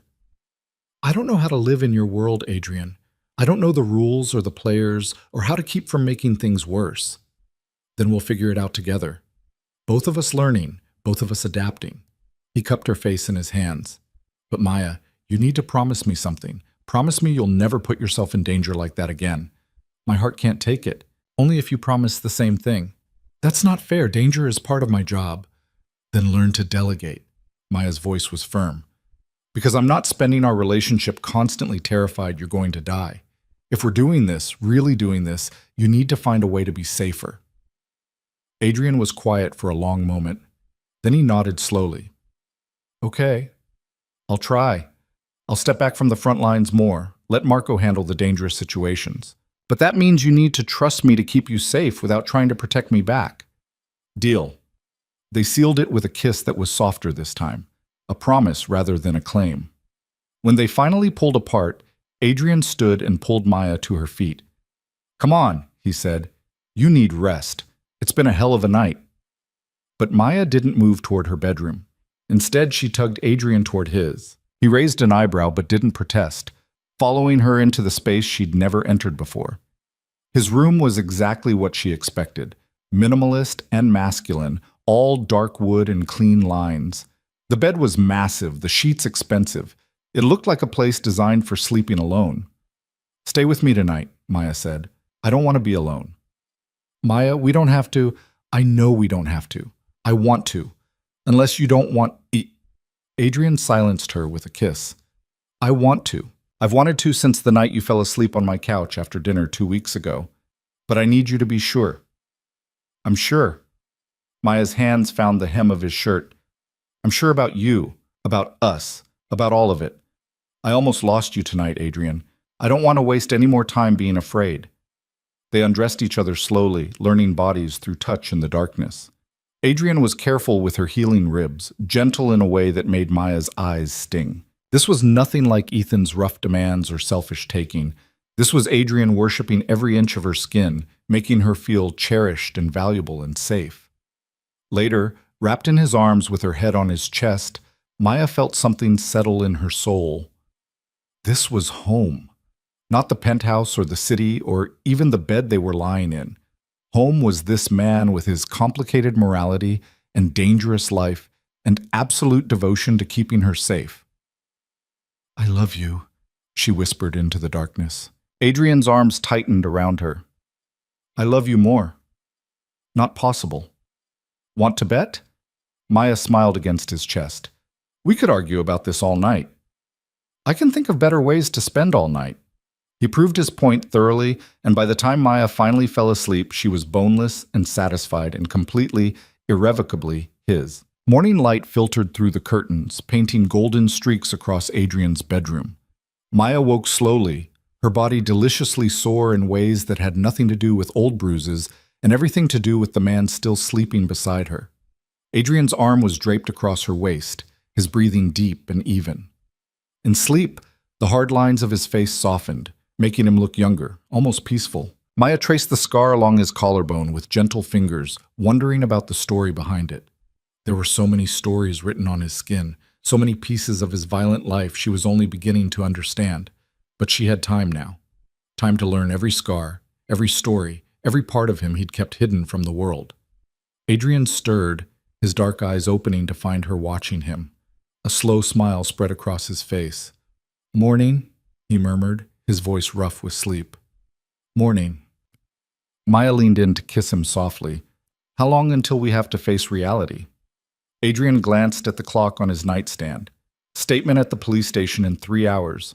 After that, I have a meeting with my lawyer to discuss the fallout from last night. And then—" He pulled her closer. "Then I'm all yours for the rest of the day. Promise?" "Promise." They stayed in bed longer than they should have, wrapped around each other, neither wanting to break the spell of this perfect morning. But eventually, responsibility called. Adrian made coffee while Maya showered, and by the time she emerged dressed in jeans and a soft blue sweater, he had breakfast waiting. "You're spoiling me," Maya said, accepting the plate of eggs and toast. "Get used to it." Adrian's phone buzzed on the counter. He glanced at it, frowned, then set it face down. "Marco says Vincent's awake and asking for me." "You should go see him." "After the police station, after I make sure you're safe and this statement is handled properly." Adrian's expression was firm. "You're my priority, Maya. Always." The words settled warmth in Maya's chest. She'd spent so long being an afterthought in Ethan's life that Adrian's unwavering focus still caught her off guard sometimes. They arrived at the police station exactly on time. Adrian's lawyer, a sharp woman named Catherine, with steel gray hair and sharper eyes, meeting them in the lobby. She briefed Maya quickly on what to expect, what questions to answer, and what to deflect, before leading them into an interrogation room where Detective Morrison waited. The statement took 2 hours. Maya recounted everything from the moment she'd heard about the hostage situation to walking into the warehouse to Constantine's threats. Morrison asked pointed questions about Adrian's business, about her relationship with him, about what she knew of his operations. Catherine shut down anything too invasive, but Maya answered honestly where she could. "You understand you could have been killed," Morrison said, not unkindly. "Walking into an active hostage situation without training or backup." "I understand," Maya said, "but the man I love was in danger. I couldn't just sit at home and wait." Morrison's eyes flicked to Adrian, who'd been sitting silently in the corner the entire time. "Lucky for both of you that Mr. Valente had already contacted us. Otherwise, this could have ended very differently." "Lucky," Adrian agreed, his tone suggesting he didn't believe in luck at all. They were released an hour later with warnings to stay available for follow-up questions. In the car, Maya sagged against the leather seat, exhausted. "That was brutal," she said. "You did well." Adrian's hand found hers, squeezing gently. "Better than most people would have under that kind of interrogation. Morrison's good at his job, but Catherine's better. She won't let them turn this into something it wasn't." "And what was it?" "A civilian caught in the crossfire of a criminal dispute who happened to be brave enough to try to help." Adrian's smile was slight. "The fact that you're also sleeping with one of the criminals involved complicates things, but that's my problem, not yours." "Your problems are my problems now," Maya reminded him. "That's how this works." "Is it?" Adrian's expression turned serious. "Because we never actually discussed what this is, what we are." "I told you I love you. You said it back. We spent the night together." "But Maya, I need to know what you want from this, from us." Maya turned to face him fully. "I want everything. I want mornings waking up next to you. I want to finish my degree knowing you're proud of me. I want to build a life with you, whatever that looks like. I want—" She paused, gathering courage. "I want forever, if you'll give it to me." Adrian's breath caught. "Forever is a long time." "Good, because I don't think I could handle anything less." He kissed her then, deep and claiming, and Maya felt the promise in it. When they finally pulled apart, Adrian rested his forehead against hers. "I have something I need to tell you," he said quietly. "Something I've been thinking about for weeks now." Maya's heart skipped. "Okay, I'm getting out. Not all the way, not overnight. But I'm transitioning the more dangerous operations to Marco and the others. keeping the legitimate businesses, selling off the rest. Within a year, maybe two, I'll be clean. Maya pulled back to stare at him. Adrian, you don't have to do that for me. I'm not doing it just for you. I'm doing it for us, for the future we both want. His hands cupped her face. I meant what I said last night. You matter more than any of this, more than territory or reputation or power. And I can't ask you to build a life with me while constantly wondering if I'm going to come home in a body bag. What about the people who depend on you? They'll transition with me or find new leadership. Marco's ready to take over the operations I'm leaving behind. Vincent will help him. The crew will be taken care of. Adrian's expression was resolute. This isn't a snap decision, Maya. I've been thinking about getting out for years. You just gave me a reason to finally do it. Maya's eyes filled with tears. You'd really leave all this behind? I'd leave the whole world behind for you. They spent the afternoon at the hospital visiting Vincent, who looked terrible but alive. His face was a mass of bruises, his ribs wrapped, one arm in a sling. But he managed to smile when Maya entered the room. So you're the woman who made Adrian lose his mind, Vincent said, his voice raspy. Heard you walked into Constantine's trap trying to save him. It seemed like a good idea at the time, Maya said wryly. Boss said you offered yourself as trade. That took guts. That took stupidity, Adrian corrected from the doorway. But we've already had that conversation. Vincent's eyes moved between them, something knowing in his expression. You're keeping her then? If she'll have me. I will, Maya said softly. I am. Vincent nodded, satisfied. Good. About time you had something in your life besides business and revenge. Elena would be happy for you. Adrian's expression flickered with old pain at his sister's name. Maya took his hand, anchoring him to the present. They stayed with Vincent for another hour, talking about recovery and what came next. Before they left, Vincent pulled Adrian aside. Maya couldn't hear their conversation, but she saw Adrian's expression shift from surprise to something that looked like relief. In the car, she asked about it. Vincent's retiring, Adrian said. Says last night convinced him he's getting too old for this life. He's taking the generous pension I've been offering him for years and moving to Florida with his daughter. How do you feel about that? Relieved, actually.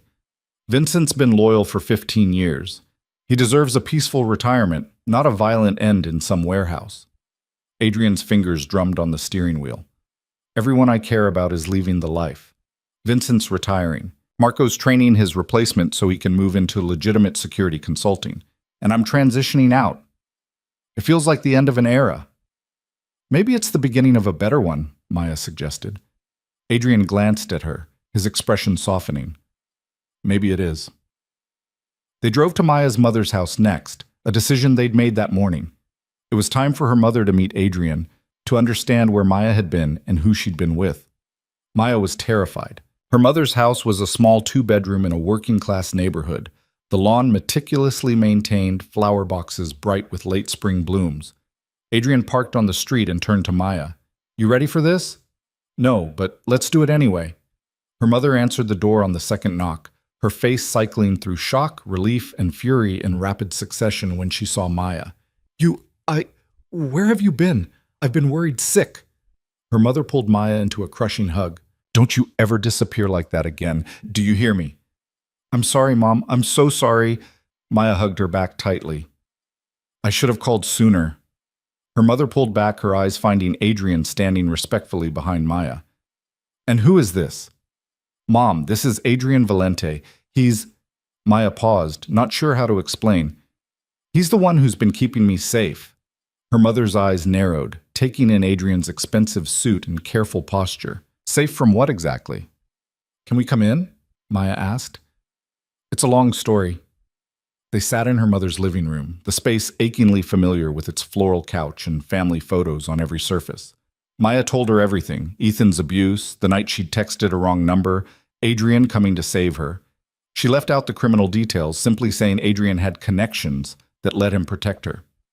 Her mother listened in silence, her face growing paler with each revelation. When Maya finished, her mother turned to Adrian.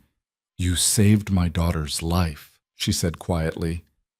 I did what anyone should have done, Adrian replied, but most people wouldn't have. Most people would have ignored a text from a stranger at 3 a.m. Her mother's eyes glistened with unshed tears. Thank you for being there when she needed someone. I'd do it again without hesitation. And now, what are your intentions toward my daughter? Adrian didn't flinch at the direct question. I love her. I wanted to build a life with her. I want to support her while she finishes her teaching degree and starts her career. He paused, his hand finding Maya's. I want to give her everything she deserves and more. Her mother studied him for a long moment. You're not a normal man, are you? I can see it in how you carry yourself, how you watch the room. Maya says you have connections, but I think it's more than that. Mom, Maya started. I'm not stupid, sweetheart. I know what connections means in this city. Her mother's gaze never left Adrian's face. The question is, are you dangerous to my daughter? I would die before I let anyone hurt her, Adrian said simply, including myself. That's not what I asked. No, it's not. Adrian sat back, his expression honest. My life has been violent. I've done things I'm not proud of. But I'm changing that life because Maya deserves better than a man who might not come home. Within 2 years, I'll be completely legitimate. That's my promise to her and to you. Maya's mother was quiet, processing. Then she reached over and took Maya's hand. Are you happy? She asked. Really, truly happy? Maya thought about morning coffee and late-night conversations, thought about feeling safe for the first time in years, thought about waking up next to Adrian and knowing bone deep that she was exactly where she belonged. Yes, she said, happier than I've ever been. Her mother nodded slowly. Then that's enough for me. But Mr. Valente, if you ever hurt my daughter, connections or not, you'll answer to me. Adrian's smile was genuine. I'd expect nothing less, ma'am. They stayed for dinner, her mother fussing over Maya and peppering Adrian with questions about his legitimate businesses. By the time they left, her mother had extracted promises of regular visits and Sunday dinners, and Maya felt like a weight she didn't know she'd been carrying had finally lifted. Your mother is terrifying, Adrian said as they drove back to the penthouse. She likes you. That was her liking me? I'd hate to see her dislike someone. Maya laughed, the sound light and free. She's protective, but she saw what I see in you, that underneath everything, you're a good man trying to do better. I'm really not, Maya. Good men don't have the kind of history I have. Good men make mistakes and own them. Good men change when they find something worth changing for. Maya's hand found his. You're good, Adrian. You just forgot for a while. The weeks that followed were a blur of change. Maya started her teaching program, diving into coursework and student teaching with the passion she'd buried for 3 years. Adrian began the slow process of legitimizing his empire, selling off operations and consolidating the legal businesses into something sustainable and clean. They moved Maya's things from storage into the penthouse officially, her books filling his shelves, her clothes hanging beside his in the closet. The space that had felt sterile and cold transformed into something warm and lived in. They cooked together, argued over movie choices, fell asleep tangled together every night. Ethan became a distant memory, a ghost that occasionally haunted Maya's nightmares, but had no power in her waking life.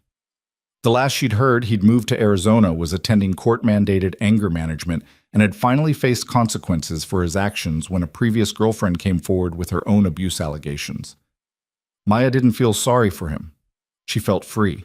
6 months after that first desperate text message, Adrian took Maya to dinner at the most expensive restaurant in Chicago. She wore a blue dress he'd bought her, the kind that made her feel beautiful and confident. Adrian wore a suit that probably cost more than her first car, and Maya still couldn't believe this was her life. Over dessert, Adrian reached across the table and took her hand. I have something for you, he said. Adrian, you already bought me this dress and these shoes, and it's not something I bought. He pulled a folded piece of paper from his pocket. It's something I made. Maya unfolded the paper to find legal documents. It took her a moment to understand what she was reading. Then her breath caught. You're establishing a foundation? The Elena Bennett Foundation, Adrian said, for women escaping domestic violence. We'll provide housing, legal assistance, job training, whatever they need to rebuild their lives. I've already secured funding for the first 5 years and hired a director. We open in 3 months. Maya's eyes filled with tears. You named it after your sister and me. Two women who deserved better than they got. Two women who were brave enough to fight for themselves when no one else would. Adrian's thumb brushed across her knuckles. I can't save everyone, Maya, but maybe we can save some. Maybe we can make sure other women don't have to text wrong numbers in the middle of the night, hoping a stranger will care. We, Maya repeated. You want me involved? I want you to run it. Once you finish your degree, once you've taught for a few years and have the experience you need. This is our legacy, Maya, proof that something good came from all the darkness. Maya couldn't speak past the lump in her throat. She rounded the table and kissed him, not caring about the other diners or the restaurant's ambiance. Adrian kissed her back, and Maya felt the future unfold before them, bright and hopeful, and theirs. When they finally pulled apart, Adrian was smiling. Is that a yes? That's a yes to everything, the foundation, the future, all of it. Maya settled into the chair beside his rather than across from him. I love you, Adrian Valente. I loved you when you were a criminal, and I love you more now that you're trying to be better. I love you, Maya Bennett. I loved you when you were terrified and broken, and I love you more now that you're strong and whole. I wasn't whole until I found you. Neither was I. They finished dessert with Maya tucked against Adrian's side, planning the foundation and their future. By the time they left the restaurant, they'd sketched out programs for job training, legal advocacy, and transitional housing. Maya's teaching degree would prepare her to help women with children, to create educational programs that broke cycles of poverty and dependence. It was ambitious and hopeful and everything they'd both been afraid to want. 1 year after the wrong number that changed everything, Maya stood in front of her first classroom as a fully certified teacher. 23 second graders looked up at her with varying degrees of excitement and terror. Maya smiled at them, remembering when she'd been that young, full of dreams about making a difference. She'd lost those dreams for a while, but she'd found them again in the most unexpected place. That afternoon, Adrian picked her up from school, waiting in the parking lot like he did every Friday. Maya slid into the passenger seat and kissed him hello. How was it? He asked. Perfect. Chaotic and exhausting and absolutely perfect. Maya kicked off her shoes. How was your day? Signed the papers selling the last of the operations. As of today, I'm completely legitimate. Just boring business consulting and security services? Maya turned to stare at him. You did it! You're really out. I'm really out. Adrian pulled her close. 20 years of that life, and I walked away. For you. For us. For the future we're building. Any regrets? Adrian was quiet for a moment, considering. No. That life gave me resources and connections I'm using for good now. It taught me how to survive, how to fight, how to protect what matters.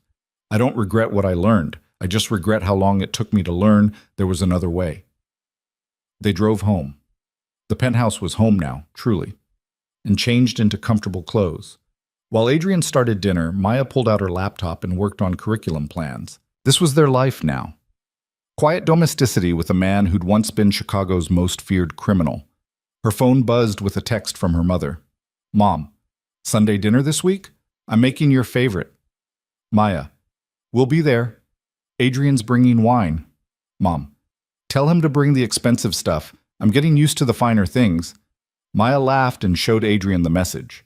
He grinned and added expensive wine to their shopping list. Later that night, wrapped in each other's arms in bed, Maya thought about how far they'd both come. From a desperate text at 2:47 a.m. to this moment of peace and safety and love. From victim and villain to partners building something meaningful. Thank you, Maya whispered into the darkness. For what? Adrian's voice was drowsy, one hand tracing lazy patterns on her back. For answering a wrong number. For coming to save me. For giving me a reason to believe in second chances. Thank you for sending that text. For being brave enough to ask for help. For seeing past what I was to what I could become. Adrian pressed a kiss to her forehead. We saved each other, Maya. That's how this works. Is that what love is? That's exactly what love is. They fell asleep like that, two broken people who'd found wholeness in each other. Outside, Chicago sprawled beneath them, full of other stories and other struggles. But in this penthouse high above the city, Maya Bennett and Adrian Valente had found something rare and precious. They'd found home. 2 years later, the Elena Bennett Foundation opened its doors in a renovated building on the south side. Maya stood beside Adrian as they cut the ribbon, surrounded by local officials, donors, and most importantly, the first group of women the foundation would help. Maya's mother stood in the front row, dabbing at her eyes with a tissue. Marco and Vincent had flown in for the occasion, both men looking healthier and happier than Maya had ever seen them. Catherine, Adrian's lawyer who'd become a friend, was there with her wife.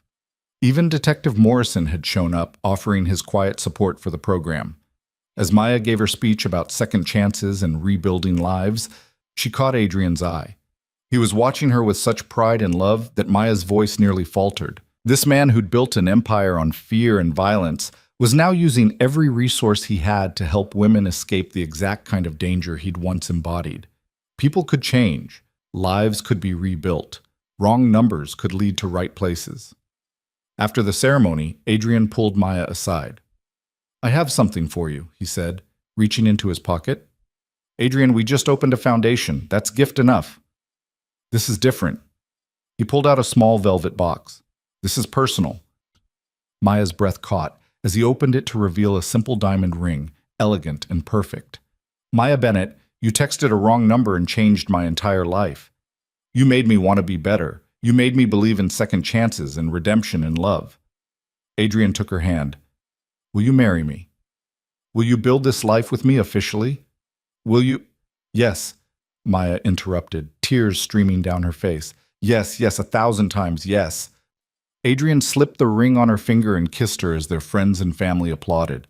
Maya kissed him back, tasting joy and promise and forever.